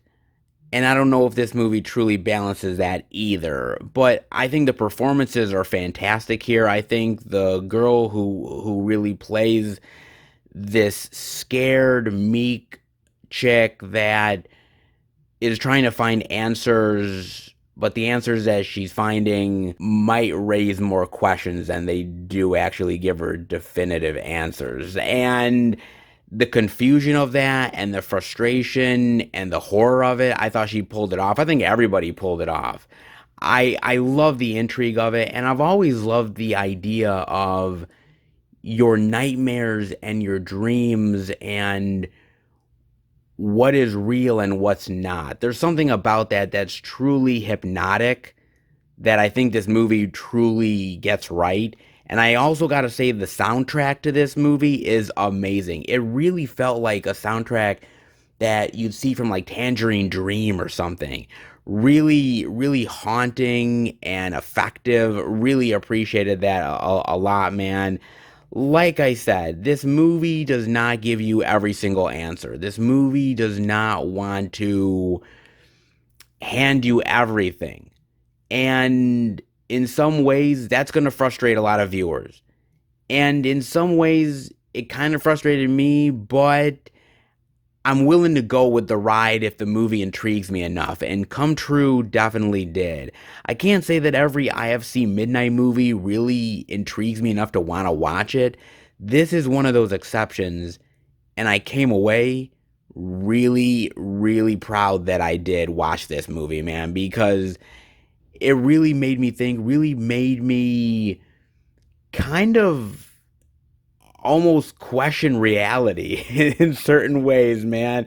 And I think this is a movie that's definitely going to get under your skin. It's not a movie that you're going to forget in a day or a week. It's definitely going to stick with you for a long time, man. And if you like these movies, if you like these what the fuck outside the box movies that don't spoon feed you every single answer, Come True is definitely something worth diving into. Not perfect, but as far as a nightmarish fever dream style movie, I think it works. I really just don't want to go into a sleep study, folks, because my nightmares and dreams, man, I think they'd fuck everyone up. Finally, shit. Only took us a few tries to find this damn thing. Jeez.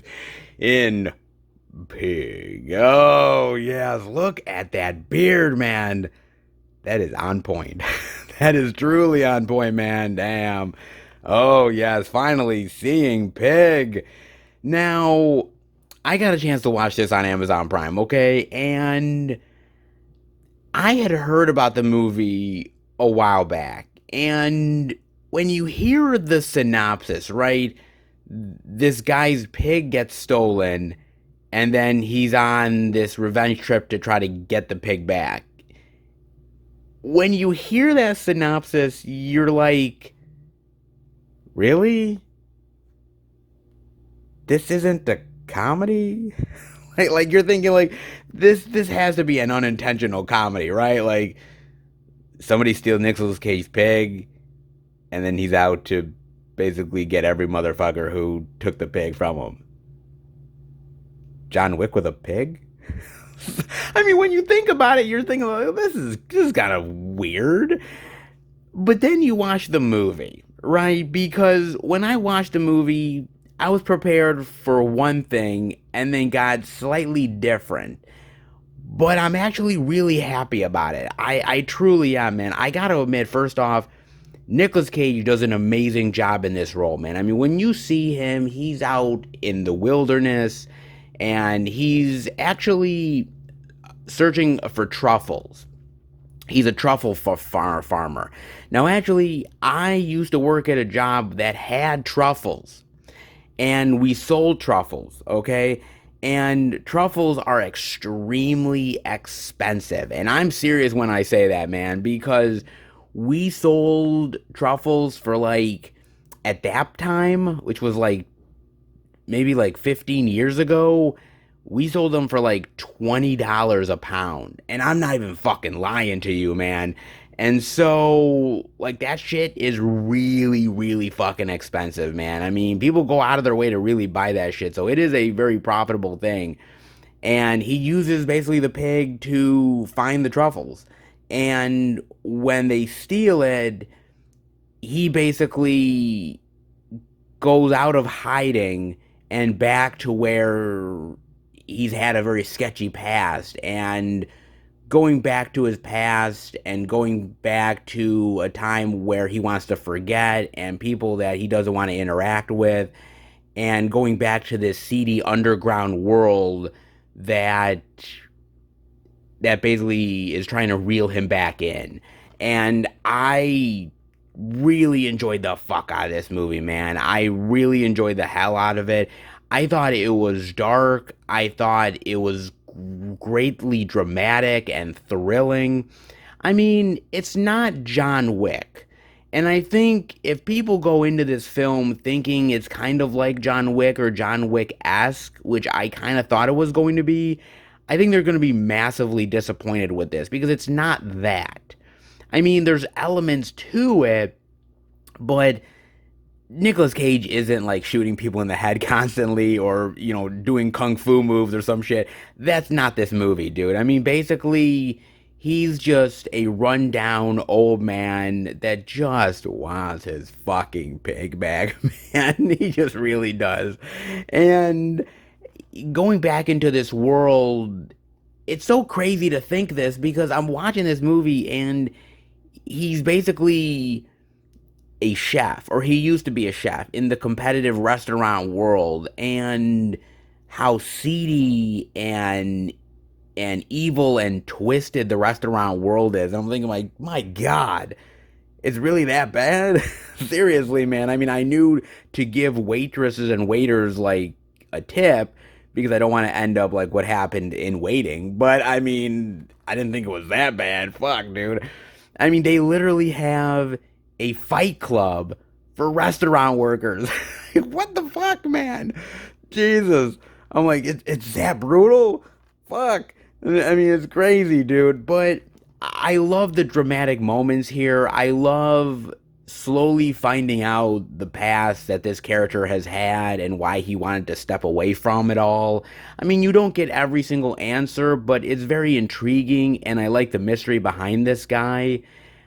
I do really appreciate this movie, man, and I know that Nicolas Cage wanted to make this movie for a couple reasons. One, he liked the script, but moreover than that, he wanted to prove that he could still be an actor, like an actor's actor. He still wanted to prove that, man, and I understand it. I get it because I personally love Nicolas Cage, man. I love wild and crazy Nicolas Cage.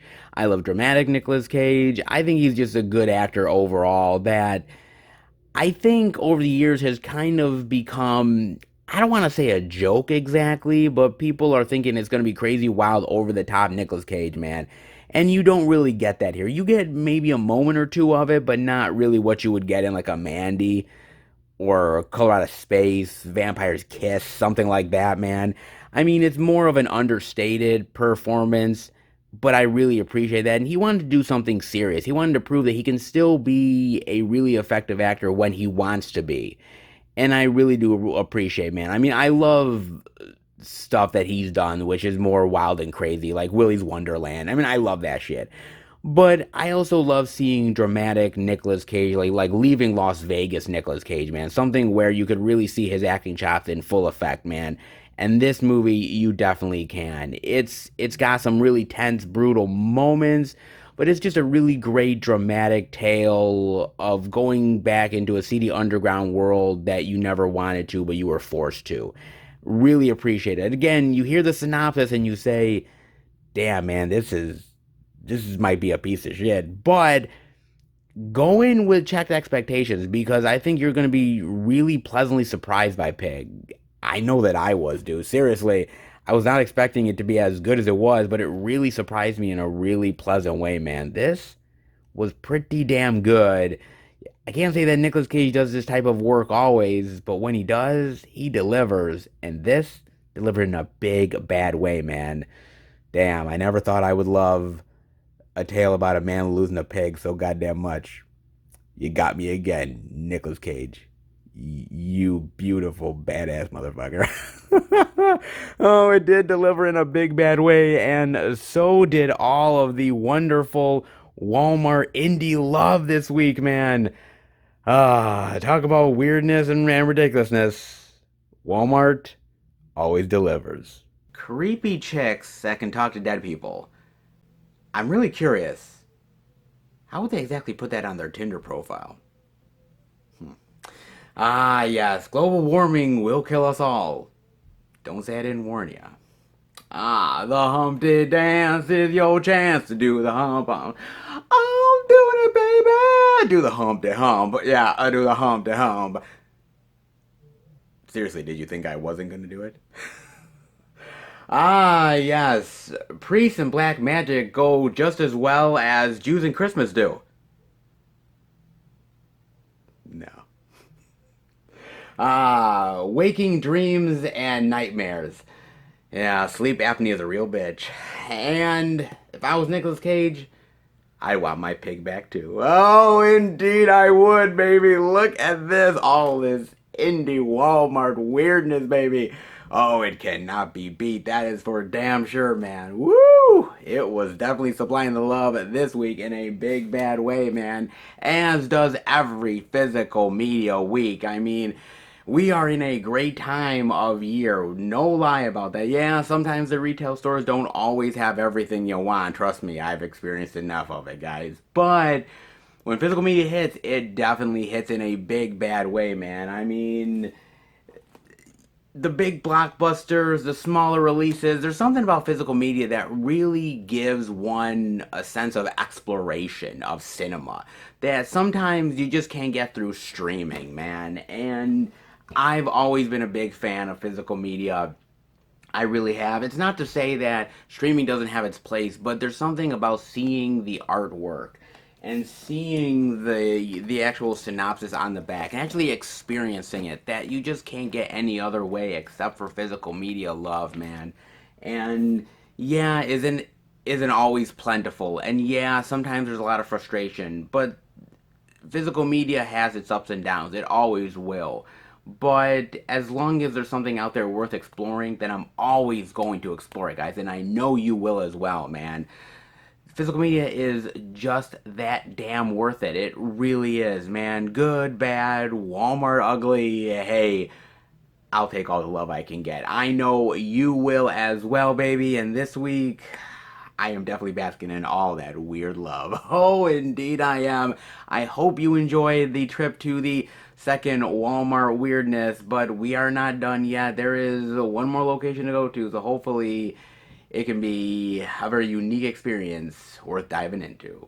All right, everybody, we are at our fourth and final location, and when it comes to the beast, surprises are always in store. Apparently they are, as is this entire week, guys.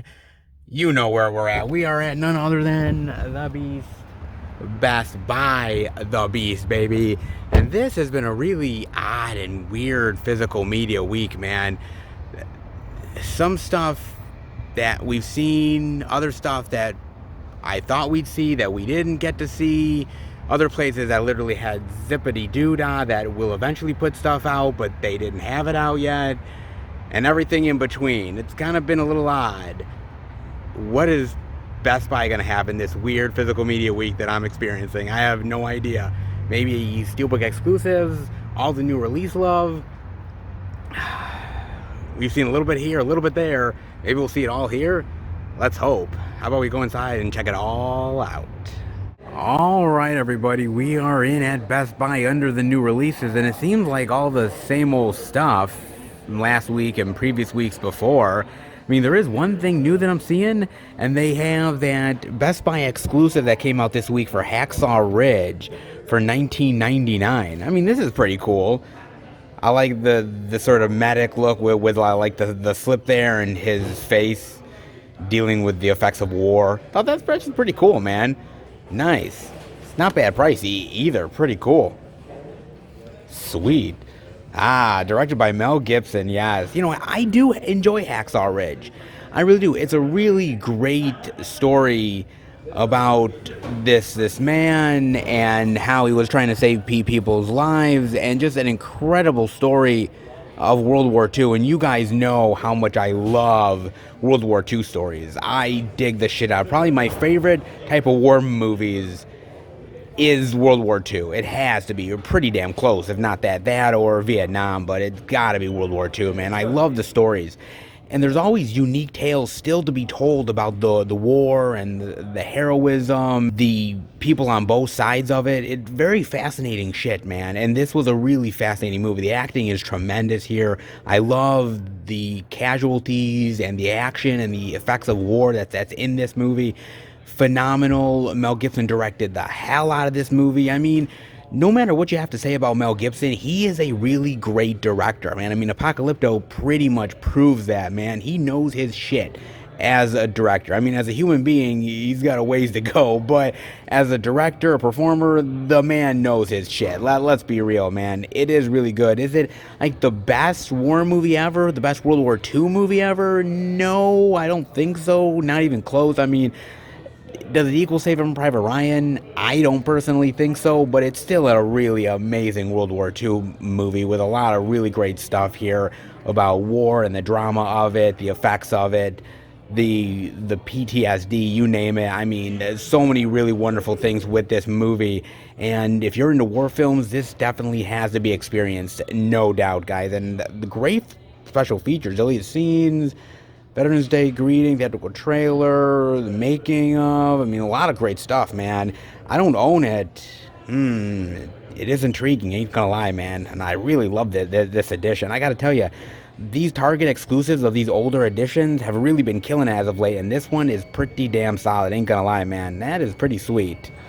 Sweet indeed. Black Friday deals already. Damn. They really starting early, bro. Geez, they really are, man. Holy crap. Yeah, there's this little small area with Black Friday deals, man. Guess they are starting, aren't they? Man. It just feels like last year, man, when they were starting the deals really early. What do they got? They got the 10 Commandments 4K for $14.99. That's a great deal. I mean, no slip, but that's pretty sweet. They got Tenet the 4K for $9.99. That's a sweet deal as well. Man, they've gotten some good deals. The Blu-ray of Scrooge, don't really know what the price is on that, but they do have the 4K of Space Jam for $9.99. That's a phenomenal deal. Holy shit. This one came out not too long back, so the fact that it's already $9.99, that is wild, man. That's actually a really great deal. I mean, they have the 4K of It's a Wonderful Life for $14.99 and the Blu-ray for $5.99. I mean, both really solid deals. That's some really good shit. I mean, Wonder Woman 1984, the 4K for $9.99. Is it worth it for $9.99? Yeah, I'm not sure, guys. I'm not sure, man. But they do have it for $9.99. I mean, that is still a sweet deal. It's not bad. I mean, and then on the other side over here, more of the Black Friday deals. I mean, they have 1917 for $9.99, which is a really solid deal. The Bad Santa Blu-ray for $5.99. Hell, they even have the Blade 4K for $9.99. That's a phenomenal deal. Holy shit. That's nice. And you have that. They even have the 4K of News of the World for $9.99. Damn. That's a great movie, man, and for $9.99, that's a great deal. My mother recently saw this and she loved it, man. Damn, that's cool. Blu-ray of Planes, Trains, and Automobiles, $5.99. Holy shit, they even have the 4K of Scott Pilgrim for $9.99. Damn, that's with the slip too. Holy shit, that's phenomenal, man. Wow, that just came out not too long back too. Man, that's a phenomenal, dude. I mean, it's just this little standee. That's it. So there's nothing else, but I mean, as far as the deals, you're getting some really cool stuff on 4K, man. That's not bad at all. I guess the deals are starting early, so I'll get up on them. But on the other side of the new releases, oof. God, this is really rough, guys. Damn. I mean, they have some of the older stuff. I mean, they have that 3 from Hell Steelbook, The Conjuring 3, Green Knight, some Wolfman Steelbook love. They do have in more of the Thing 4K, the regular Thing 4K, not the actual Best Buy Steelbook. Lord knows when we're ever going to get to see that sucker. Man, that thing sells out like crazy.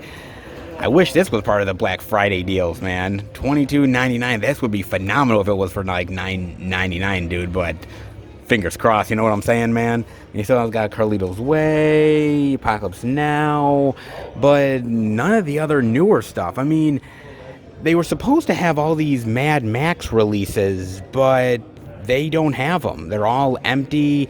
Hell, they don't even have Pig. Pig was supposed to be over here, and they don't have Pig either. That's just virtually gone. Man, like, no one has it. What the fuck? Seriously? Damn, dude. Man, this is turning into Mother's Hubbard's cupboard in a big bad way, man. I mean, it's cool to see some Black Friday deals, but what about the newer shit? Oh, let's see if they got anything else. Well, over on this side, it's looking a bit empty. There is a little bit of new physical media that I am seeing over around here.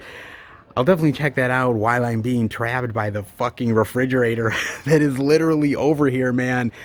I'm literally being blocked in a big bad way. Like, holy shit, like over here and over here with like the cards and everything. My God, man. It's like a madhouse craziness over here with like so much stuff going on for like pre-Black Friday, which is still like weeks away. But might as well start the madness now. What the hell, dude? But let's focus on some new release love, shall we? With the Blu-ray of The Crown, the complete fourth season for $37.99. Very nice that they have this. Ah, yes. Now, truth be told, I have never seen any of The Crown. Never seen any of the seasons, nor any of the episodes, nothing. I am intrigued by it. My girlfriend actually watched this season because she's a huge Gillian Anderson fan from the X-Files, so she definitely wanted to show her some love and watch it basically just for her.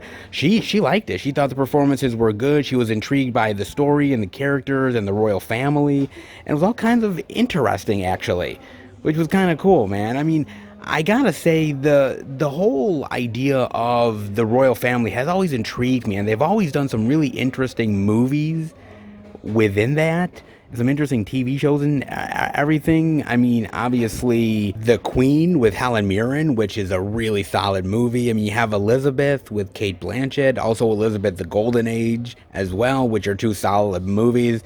And I know they're doing more like Princess Diana stuff. Like, there's one coming out with Kristen Stewart, and they're making a couple other ones. There's something so intriguing and fascinating about the royal family, isn't there? I mean, it's just sort of begs to be told through a dramatic story. It really does, man. And I heard The Crown is some of the best. I really have, man. I've heard some really good things about it. I mean, it's an actor's paradise. You get to play a lot of really great, intriguing, meaty roles. It wins a ton of awards, so why not keep the train rolling? I don't know whether they're going to make a fifth season or not, but hey, if Gillian Anderson is in it, my girlfriend will definitely be intrigued. That is for damn sure. A little royal family love? Don't mind if I do. Of course they have the Paw Patrol movie. They don't have Pig, but they have this damn thing. Jesus. The Blu-ray digital for $19.99, man. And as I said earlier, it's not for me. It really isn't. And I've gotten more into animation as the years have went on. At first, I was a little bit like, nah, I don't really know. I'm not really sure about this shit. And honestly, I've gotten into it because there's a lot of stuff out there that's really great for adults, like Soul or Coco, which, yes, is aimed towards kids because it's animation, but it's still something that resonates with adults. And I get it. I do, honestly, because not every animated movie is going to be geared towards adults as well, because sometimes you just need Paw Patrol. Sometimes you just do, man. Sure, whatever. But I get it, man. And I think for me, I was always gravitated towards the animated movies that were a little bit more smarter. There was a little bit more fascinating to me than just your average dumbed down animated film for kids. Like, I grew up with the Disney stuff, man, like Little Mermaid and Lion King and Cinderella and the Brave Little Toaster and Snow White and Seven Dwarfs and all that wonderful stuff, right? I grew up with that, and I never felt that those movies, yes, there was elements for kiddies in there, but I never felt that it was dumbed down exactly. And I'm not saying Paw Patrol is completely dumbed down because there's life lessons in there and stuff for kids to enjoy, and I get it. But those old school movies, there was something about it that could intrigue adults and kids alike. And it's hard to make those movies nowadays. You can, they're out there. As I mentioned, ones like Soul and Coco are really great, and there's a few other ones out there that are really solid too. But yeah, it's more towards the little kid fare, which I get, right? It's a huge market. It makes millions, billions. What am I talking about? It makes a lot of fucking money, man. So I can see why they're gonna aim this stuff towards kids. And Paw Patrol is popular as shit, man. I am shocked how popular this show is, how popular this movie is. It really shocks the hell out of me how popular this damn thing actually is, man. But some things hit for kids and some things don't. And it's hard to predict what kids will like nowadays, right? Because if everybody knew, everything would be a success, right? You look at something like SpongeBob. Who the fuck thought SpongeBob was gonna be as popular as it was, man? I mean, seriously. But then again, back in the day, it was like Beavis and Butthead was popular, or Ren and Stimpy. Sometimes you just need some dumbed down fun. You really do, man. Something to sort of pass the time. And honestly, it's not bad. It's decent. As somebody who doesn't really deal with these type of movies, it was fine. I recognize the market, but yeah, this shit totally, totally not for my ass, man. I mean, there you have a few pup-tastic extras. I mean, they have sing-alongs and with new gadgets and gizmos. Whoa, whoa, whoa, great. For all the kiddies out there. I know, I don't watch this shit. I know maybe if I have kids, I'll watch this shit and be much more intrigued by Paw Patrol. But in the meantime, I'll stick to more of the slightly adult-oriented animation for the time being. I'm sure I'll get back to Paw Patrol in many years to come. But it'll be a while till that happens, folks. And I'm happy for it. Well, it's at least nice to see a little 4K love, yes, with the guns of Navarone for $22.99. Nice. The greatest high adventure ever filmed. Gregory Peck, David Niven, Anthony Quinn. Oh, man. What a great old school war film. 1961, baby. My God. Blast from the frickin' past. But so damn good, man. I love the hell out of this movie, man. I really do. It's just one of those great old school war films that they just don't make anymore. They really don't make them like this, man. I mean, not to say you can't make some good modern day stuff. You definitely can, but this is pretty damn cool, man. If you are into war films, you gotta watch The Guns of Navarone. It's just really cool, man. Great character actors, really fantastic action, really great set pieces. Amazing, man. Absolutely amazing. So good, dude. And directed by J. Lee Thompson, by the way. And J. Lee Thompson directed some of the Planet of the Apes movies, the old school ones, which I definitely appreciate, man. Wow. That is cool, dude. That is sweet, man. I'm so happy that a lot of these old school movies get the 4K upgrade love. I mean, sometimes the 4K looks good and sometimes it doesn't, but I'm glad that it gets that 4K love. And the reason why I'm glad that it does is because it's nice for people to re-experience and refine these movies. You have no idea how many movies literally get lost in the shuffle year after year after year, completely forgotten or overlooked. By putting it out on a new edition, on a newer format like 4K, it gives audiences a chance to refine the movie or re-experience it in a new fantastic way. And that's something that I really appreciate, and that's something I think that 4K has done really well in the past couple years, is putting out old school movies that definitely deserve the love. And Guns of Navarone absolutely does it, man. Amazing, dude. And great features too. I mean, you get commentaries, 3 documentaries, bunch of featurettes. it's pretty damn cool, dude. I'm not gonna lie, man. It's been a long time since I've revisited this film, but I watched it when I was like young, man. When I was just getting into war films, this was one of the first ones that I watched, and I fell in love with war films, and this was one of the reasons why I did, man. The Guns of Navarone, amazing. Love this movie, guys. If you're into war films, you gotta check this one out. You truly do, man. No lie, amazing. Very damn cool that they have that. Nice. They don't have everything. Lord knows they don't have everything, but they have a little. Well, it's got to go a long way, at least this week. All right, let's head out. Well, so much for Best Buy this week. I mean, it wasn't a total bust, but shit, man. They're out of a lot of things, man. I mean, yeesh. At least we saw something, and something's better than nothing, and it's kind of a lower physical media week. Not as good as it has been the past couple of weeks, but I was hoping we see a little bit more.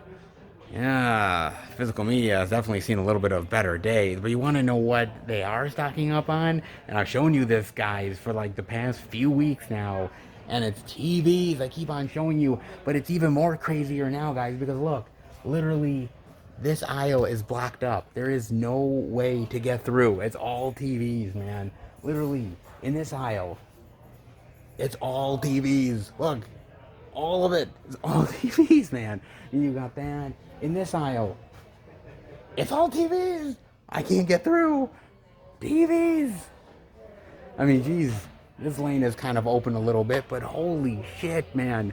TVs galore. Oh my God. The eye can see I'm literally trapped. I can't get out. Literally, TVs are blocking my fucking way. Oh my God, man. Jeez, this is wild. This is crazy. This is ridiculous, man. Wow, they are preparing for Black Friday in a huge way. I'm already showing off some Black Friday deals. I mean, the TVs are all over the place. They're literally consuming you like the fucking blob. Oh my God, man. Yo. But they gotta have more movies, though, man. I mean, you got all these TVs. What about all the movie love? That's kind of severely lacking here at the Beast. They gotta up their game a little bit, and let's hope the closer we get to Black Friday, the closer we're gonna get to better movie love. Let's hope. But we saw a few things, not everything. Sad but true. At least we saw something, and compared to some other stores, hey, I'll take it, man. Hope you will too, at least for the time being. And let me somehow get out of this whole blob of TVs that are literally consuming me and about to eat me. How about I head home, guys, and finish the video? Alright, everybody, that'll do it for the Blu-ray and DVD out and about video today. And this week was a little bit of a conundrum. At points good, at points rarely seeing much, and at points not even seeing all of the new release love. I mean, it's kind of weird. Walmart, we pretty much know what we're getting, guys. Target had a decent amount, not everything. Second, Walmart definitely gave us a lot of love. And then Best Buy was kind of like, huh? We had some stuff, not a lot of stuff. It was kind of weird. Like, one place we saw some of this, another place we saw some of that. Over here, we saw a little bit of this and that. I mean, there was kind of here and there, not everywhere. And that was kind of weird to me, man. I mean, Best Buy is getting ready to sell a hell of a lot of TVs. How about sell the physical media, damn it? Man, some people are definitely on the ball when it comes to physical media, and other times, yeah, not so much, man. I mean, yeah, it's kind of one of those weeks, guys, where some stuff you'll find in certain places, and other stuff, good luck. Yeah, it's kind of that type of week, guys. It happens every now and again with physical media. This is a crazy, wild time of year, to be honest with you. And sometimes what gets lost in the shuffle, I hate to say it, is physical media. Sometimes people remember to put it out, and other times, well, they've got other priorities, and physical media is not quite there. However, it should be there. Come on, I'm not the only one. It is a priority, folks. All right, just saying, it is. I know you guys will agree with me. But there was some interesting stuff that came out this week. Hopefully you guys picked up something good. If you did, definitely let me know. As far as I'm concerned, I picked up a few titles, some interesting stuff. The first title that I picked up from Orbit DVD, and I didn't realize that it was being released by Paramount, but when it was, I had to pick it up, man, because I love this movie. And I've honestly never had it in the collection. I've never had it on DVD or any other editions, so I had to get it. And that is none other than Clue, the movie. Oh, yes, baby. Clue is awesome. I love this movie, man. I am an old school fan of the game Clue. I love that game. And so to make a live action version of it was kind of genius. And they really pulled it off, man. I mean, the cast is great. Martin Mull, Christopher Lloyd, Tim Curry.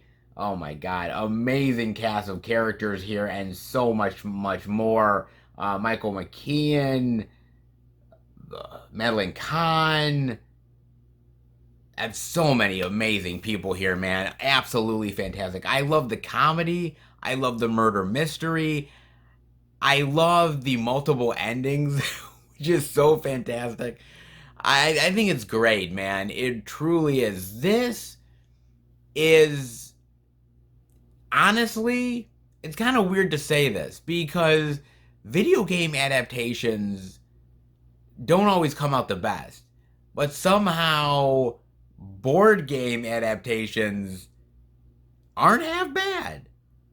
Okay, Battleship is kind of bullshit, but Clue is awesome. Okay, Clue is great, man. This is an amazing movie, man. I love it. And I'm so glad this hasn't been remade. There's so much stuff that's getting remade nowadays. I'm surprised this hasn't been one of them, but you know what? Leave it alone. It is perfect as it is, man. I just love this. I watched this on VHS when I was a kid, and it stuck with me for all these years. I don't know, something about Tim Curry as the butler and just this madcap insanity of finding out who the real killer is and other people popping up dead around them, and it's him, oh, it's her, it's him, no, no, no, it's me. And it's like crazy, wild, ridiculous, but fun and entertaining as hell, man. Love the hell out of this movie. So great. I definitely needed it in the collection, guys. That's for damn sure. The cover, I wish the cover was the original cover. Why can't they always stick with the original cover? Why can't they? It's still the movie, and I'll take it. Not bad to have it back in the collection. Not bad. Then I ended up getting, again through Orbit, another Paramount release, and this one I definitely wanted. Again, not had it in the collection, but one that, as a sci-fi lover, sci-fi nerd, why not? The Time Machine. Yes! With, by the way, I ended up replacing the blue case with one of my own black cases. And I gotta admit, looks pretty damn sweet, don't it? I think it does, man. With a black case, pure perfection, baby. Yes, indeed. Yes, the great little remake of The Time Machine. I gotta say, I really do dig this movie. It's not as perfect as maybe the original Time Machine movie is, but I think it's just as interesting and fascinating. I love the designs of the creatures. I still love the story of this man that loves this woman so much and builds this machine to try to save her and inadvertently is screwing up the timeline because of it. And what would you do to get back the love of your life? And this is an amazing story about that. I think Guy Pearce does an incredible job here. I love the special effects. I love the great sci-fi exploration themes. I think it's fantastic. I really do. Not perfect, but for a remake, and honestly, remakes nowadays, well, a lot of them suck ass. This one happens to be one of the better ones. I do definitely dig this one. I think it's pretty damn good, man. The Time Machine, not half bad, man. I'll definitely take it. Pretty sweet. And with the black cover, perfect, baby. Love it. So I got those two. Those two are really great. And then I also got something else from Orbit. And I was looking on their site. And man, they have so many really great ones out there that I love to pick up. And this one, man, when I saw it, I kept thinking to myself, should I get this? I haven't seen this one in ages, and I don't know if I want to revisit it, but it's a movie that's really powerful, and I figure maybe I should pull the trigger on this and have it in the collection. So I did. And that is Martyrs.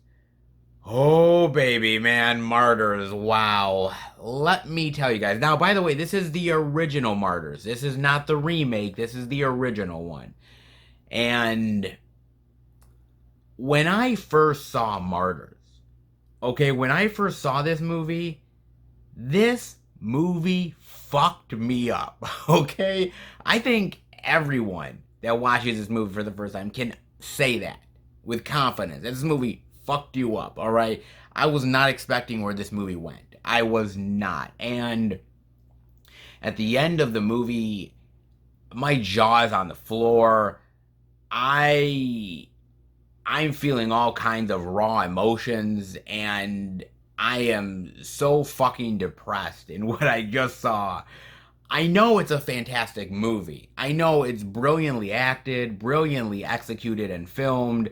The storyline is just really just intensity and thrilling and uncompromising. There's so much to it. And to me, I was like one of those people that watched it and I was just amazed by what I was experiencing. And when I watched it for the first time, I never watched it again. Like, I've always remembered the experience of watching Martyrs, and I think most people do. But there's certain movies that you want to go back to the well every single time and watch it because you just have that much fun with it. This movie is not one of those movies, okay? It's one of those movies that hits you like a hammer, and it's hard to watch. It really is. It is brutal. It is psychological. It is about human suffering and the drama of that and so much more. I don't want to give a lot of it away if you haven't seen it, but man, is it just really just gets to you. It emotionally and psychologically and just really just messes with you. And I was like, do I want this in the collection? And I gotta admit this, right? Because not every movie can have a happy-go-lucky experience, right? Not every movie is going to be fun and perfect and incredibly entertaining and you're all smiles and giggly happy. That's not always the case. And there are certain movies that will leave an impression on you that is very dark and sinister and dreary and depressive, and this is one of those movies. And I can't say that I'm gonna sit down every single year and watch this movie, because I'm just not gonna do it, okay? But it's one that I wanted in the collection because I truly feel that it is such a powerful experience, such a powerful movie, and such a powerhouse of cinema that I feel it is worth it to have it in the collection. I truly do believe this, man. It really is. And I will revisit this sometime soon. Maybe for Christmas. Boy, would that be fucked up. Look, man. There is probably movies out there that are more messed up than this. There's probably more movies that are more madcap, insane, and more brutal, but I don't think they're half as good as this movie. I don't think they're executed half as well as this film is, and I think this movie, with the expertise in directing and acting and storytelling and everything involved, this is one of the most intense experiences as a cinema lover I have ever had, and I've avoided revisiting it because of that. But when I saw it on Orbit DVD's site, I was like, this is one I'm going to have to revisit, man, because it's just that powerful of a movie, and it's such a great cinematic experience. Whether you like it or not, you have to respect it, and for that alone, it's got to go in the collection. Torture goodness, going in the collection, it ain't the first, nor will it be the last, but it's definitely one of the most memorable ones. That is for damn sure. Don't know whether you agree, but it's going in regardless. Oh, indeed it is, man. And boy, this is quite interesting this week. Sci-fi, comedy mystery, and torture. Think I hit them all, don't you think? And before I let you guys go, I gotta talk about something with you guys. A little more info on the streaming wars? Absolutely. Oh, yes. Let's dive in, shall we? Comcast has lost $520 million on Peacock. Wait, what? They lost money? You mean on streaming? Seriously? Let's dive in. It seems like only yesterday that ditching cable in favor of subscribing to a handful of streaming services looked to be the future of consuming entertainment at home. But now it feels like we're all drowning in a sea of brand names and plus signs. Netflix is still the undisputed champion of the streaming wars, but Walt Disney Company is starting to creep up, considering they own Disney Plus, ESPN Plus, and Hulu. Anything else? Bueller? Either. Disney is boasting over 173 million subscribers across the three services as of July 3rd, converting to 4.3 billion in revenue. That's with a B. There's also a chance they're doing even better, as they will end up releasing their next earnings report very soon. Of course they will. Oh, can't wait to see what more hold Disney has on the world. Also, Amazon has yet to release its third quarter earnings. However, Jeff Bezos has wrote that the company's Q1 report that over 175 million Prime members have streamed shows and movies in the past year, and streaming hours are up more than 70% year over year. Pretty damn impressive. Comparatively, HBO Max has 69.4 million subscribers with a revenue of 8.4 billion, and Comcast reported a 520 million loss with Peacock, and they didn't report their quarter 3 earnings either. Could be interesting. So what does the loss mean, essentially? Seeing such a staggering number at a loss may make people assume the service is failing, but that isn't necessarily the case. Companies like Netflix and Uber got their start operating at massive losses, practicing what is known as a growth before profit ideology. At first reported by The Hollywood Reporter, NBC Universal CEO Jeff Shell stated everything on Peacock is heading in the right direction, and there is really nothing from a trajectory perspective that is any different from what it was last quarter. All metrics are pointed up, our usage continues to be great, our mix of users is very plentiful. The CEO also noted that Peacock's marketing plans have shifted, now advertising the service in more ways than just for subscriptions. According to Shell, the plan is going spectacularly well. Okay. Despite the loss, Peacock is actually ahead of where NBC Universal had anticipated being at this point. Every month, every quarter, it gets further ahead.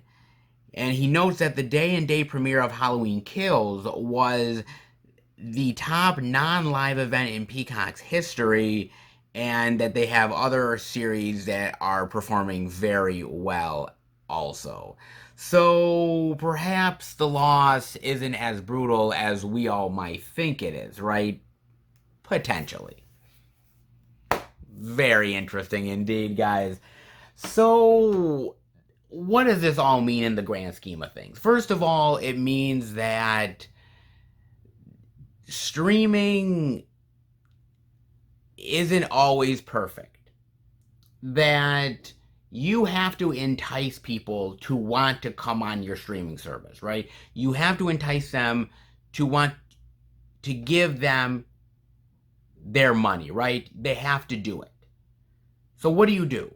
Right? Because Peacock doesn't offer a ton that people really want. So what did they have to do? They had to release Halloween Kills. They put Halloween Kills on Peacock. They said, hey, if you want this movie, if you don't want to go to the movie theater and spend all that money for the popcorn and soda and, ticket prices are getting so high, and in fact, they actually kind of are, not going to lie. They're like, hey, You can watch it at the comfort of your home. You just have to subscribe to us. And people did, man. I mean, if anybody's getting butts in the seats, fuck it, it's Michael Myers, man.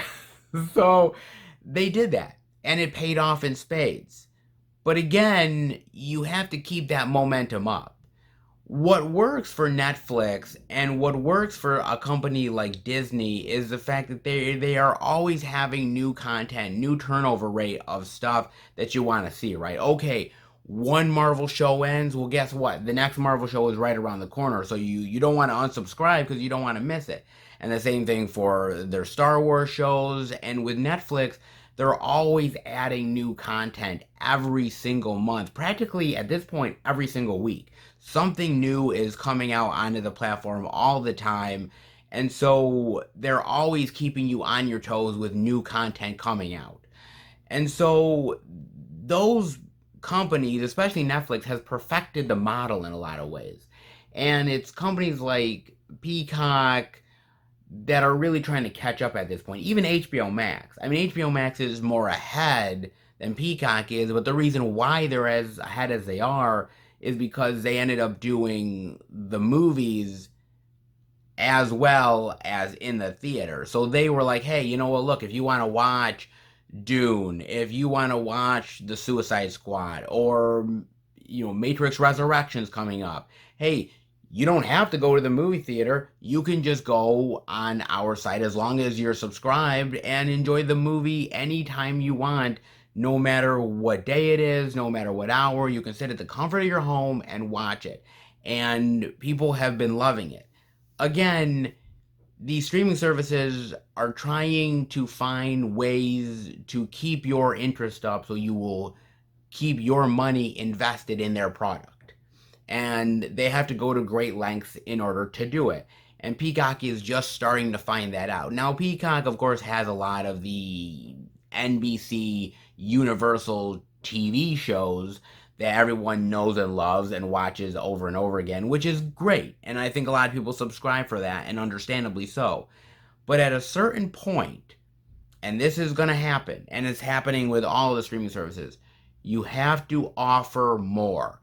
And by offering more, you have to make it worth their while. Like, again, putting Halloween Kills on the Peacock platform was a smart strategy. It worked. But now, a lot of those same people, after the next maybe month or so, when their subscription is up for the month, are going to probably ask themselves, what are you offering me lately? What have you gave me lately? Okay, you gave me Halloween Kills, and yeah, I can watch some, you know, stuff. I can watch like The Office or whatnot. But again, what are you offering me past that? And they're going to have to up the ante over and over again. Again, once you open this box, and it's the same way with Disney and Netflix and Hulu and all these other platforms, you have to keep on upping the ante. And streaming at first, when streaming first started, it was just about the idea of, okay, we're gonna put all of the older movies onto a platform, right? So you can watch all the older content you want. And that started out with Disney when they first started their platform, started out with Netflix as well. And now it's all about original content. Original content, original content, original content. Making original content. And you have to borrow so much money in order to do it. Netflix has been in debt for years. Hell, I'd say for decades, man. They have been in debt for a long, long time. But their model is basically, hey, you give us the money, we are going to build these shows and these properties, and we will eventually get enough capital to eventually pay you back. But in order to do that, we need to be in debt to end up getting the money so that we can make the products. So basically what they're saying to investors and these banks and everything is that they're saying, hey, look, we have a projection that we're going to get to a certain subscriber base, we're going to make all this great content, and we're going to make all this money. But in order to do that, you need to trust us enough to give us that money that we're going to deliver for you in the end. And honestly, it's paid off. I mean, with as much money as they've borrowed, they've made some quality content, and on the back end have actually made more profits than they've actually spent. It took them a long time to do it, to perfect it, but they ended up working it out. I mean, Disney doesn't have to worry about borrowing any kind of capital. It's Disney, man. The mouse can literally open its goddamn ears and literally, like, change starts shaking out of that motherfucker. Okay, seriously. So they will never have a problem with that, man. And they put so much money and time and effort into Disney Plus that there really is no chance that that's going to fail at this point. And it's the same way with a lot of these companies, Warner Brothers, Universal.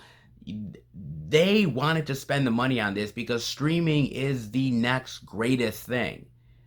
But the problem with that is that everybody is cutting the cord. That's fine that they're cutting the cord. I cut the cord. I did it because I was paying too much for cable. I wasn't watching many of the channels. What the fuck am I paying for all of this when I'm barely watching it? It makes no goddamn sense. So streaming comes along, right? But the problem with streaming is that, okay, you're subscribed to Hulu, you're subscribed to Disney Plus, you're subscribed to Netflix, you're subscribed to Apple TV, you're subscribed to all these other platforms, right? And the problem is, like, suddenly you look at your bill and you're like, holy shit, I'm literally paying the same amount as I would have paid in cable. But am I getting my just desserts? Am I getting all of what I wanted out of this just so I can have all of these streaming platforms to get all the content? And sometimes it's not worth it. Look, as much as I love certain actors and want to watch certain movies on Apple TV, I'm not paying the money for Apple TV. I'm not doing it because there's just no reason for it.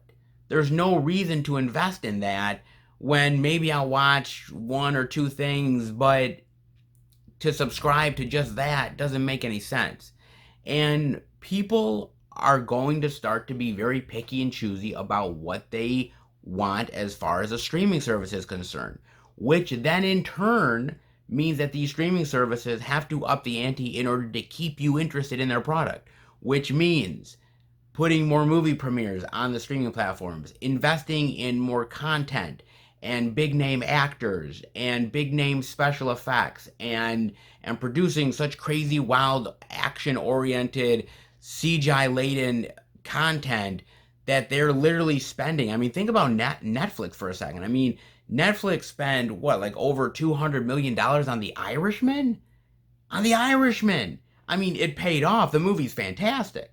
But, I mean, think about that. I mean, Netflix is pouring over $200 million onto one goddamn movie. And that's just Netflix. I mean, think about Disney and Warner Brothers and all these other companies. And they're putting these on streaming services because those platforms can't fail. They must not fail. They've invested too much money into them to fail. So now they're going to have to up the ante in order to do it. Which then, in turn, means that they're going to have to upcharge you even more money. Disney has already proven that, and it's going to continue, guys. Let's be real here, because with more content that they're making, with more money that they're spending, they need to bring in more money in order to make it worth it for them to continue making this content, which means they are going to up it. I guarantee you next year, guys. I guarantee you next year in 2022, Disney is going up, Netflix is going up, HBO Max will, Peacock, Apple TV, you name it, they're all gonna go up. And I am guaranteeing that right now. And when that happens, a lot of people are, again, going to have to pick and choose. Because, look, we can't subscribe to everything. God knows I'd love to.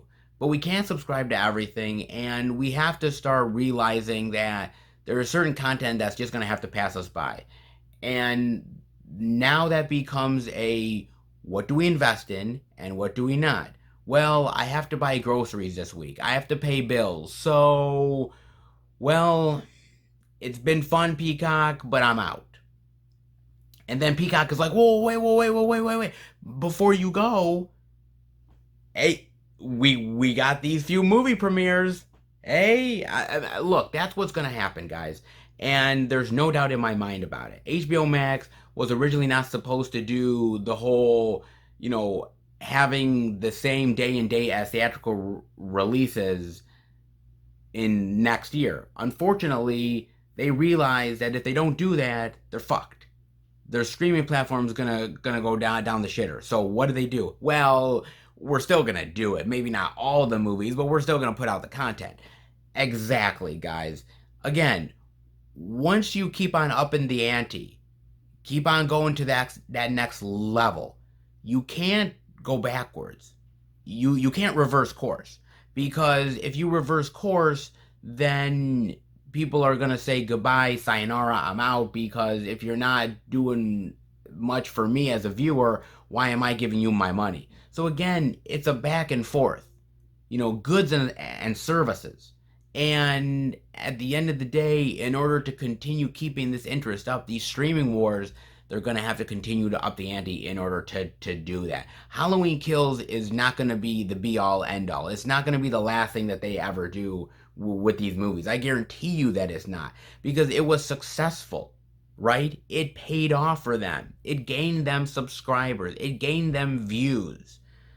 Do you think a NBC Universal executive who's overseeing the streaming service, do you think they look at Halloween Kills and say, well, boy, that was a really great one and done thing that we did, man. That's really great. Yeah, we're never gonna do that again. Come on, man. They know what they're doing. They see the results, and they know that they're gonna have to do it more and more. Again, once you open the box, you can't close it back up again, right? And this is where physical media comes in. Because, I was talking to the Target electronics manager, and he was talking to me about how certain movies, when they come out that day on physical media, well, they'll be on Disney at the same time, right? Jungle Cruise and a couple other things. And I said, that's fine. I understand that. But again, you're paying a monthly fee over and over and over again to watch the same content, when you can pay a one-time fee and get the Blu-ray or the DVD or the 4K, and you never have to worry about it again. And unfortunately, streaming is so popular, convenience is so popular, that unfortunately the narrative of physical media gets lost at the end of the day. But I truly do feel this, guys. I truly do feel that come within maybe 2 to 5 years, that with the prices going up and the fact that people can't really afford some of this stuff the way that some of these companies are hoping they will, they're going to have to turn to other avenues. And physical media is going to be one of those. Physical media has always proven itself resourceful when new avenues and new platforms come across. At first, it feels like physical media is dead, that these platforms are going to swallow it whole. And then eventually people see the positivity of physical media. They see the idea of holding on to the original content, that these streaming services aren't manipulating the content, in order to be too woke, or in order to maybe not offend anybody. And physical media is something where you can get the original intent. Okay, but not only that, but at the end of the day, you will be saving money than just buying from streaming services over and over again.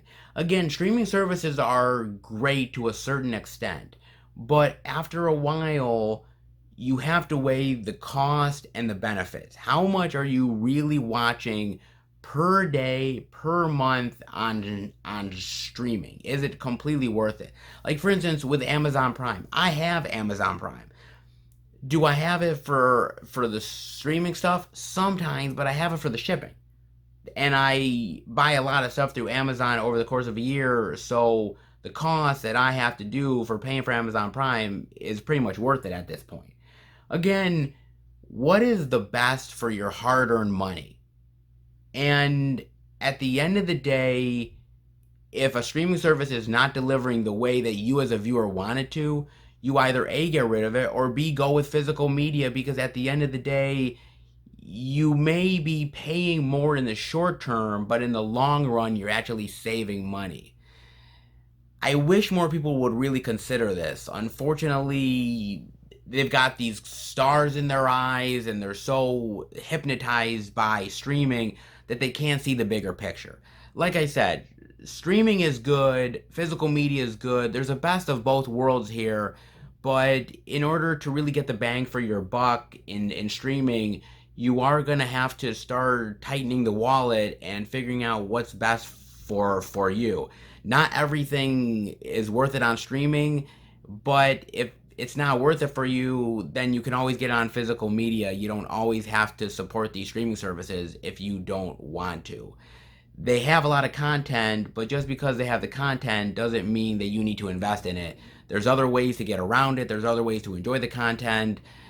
Easier said than done. I'm kind of curious as to what you guys think about this. It's really complicated, and there's a lot of good and bad points on all sides, but I'm kind of curious as to what you think. I do enjoy streaming, but at the end of the day, I see the faults, and I see the money issues going forward, and some of these streaming services are really vying for your hard-earned money. In order to do that, more content means obviously charging you more money, and at the end of the day, how far are we going to go until enough is enough? I'm kind of curious as to what you guys think. Definitely let me know about that. I'm dying to hear from you guys about that. But I hope you enjoyed the video. If you did, definitely give it the thumbs up. If you're new to the channel, welcome. Check out the other Blu-ray and DVD out and about videos that I do. The theatrical movie reviews with my friends. Movie hunting like Dollar Tree hunts.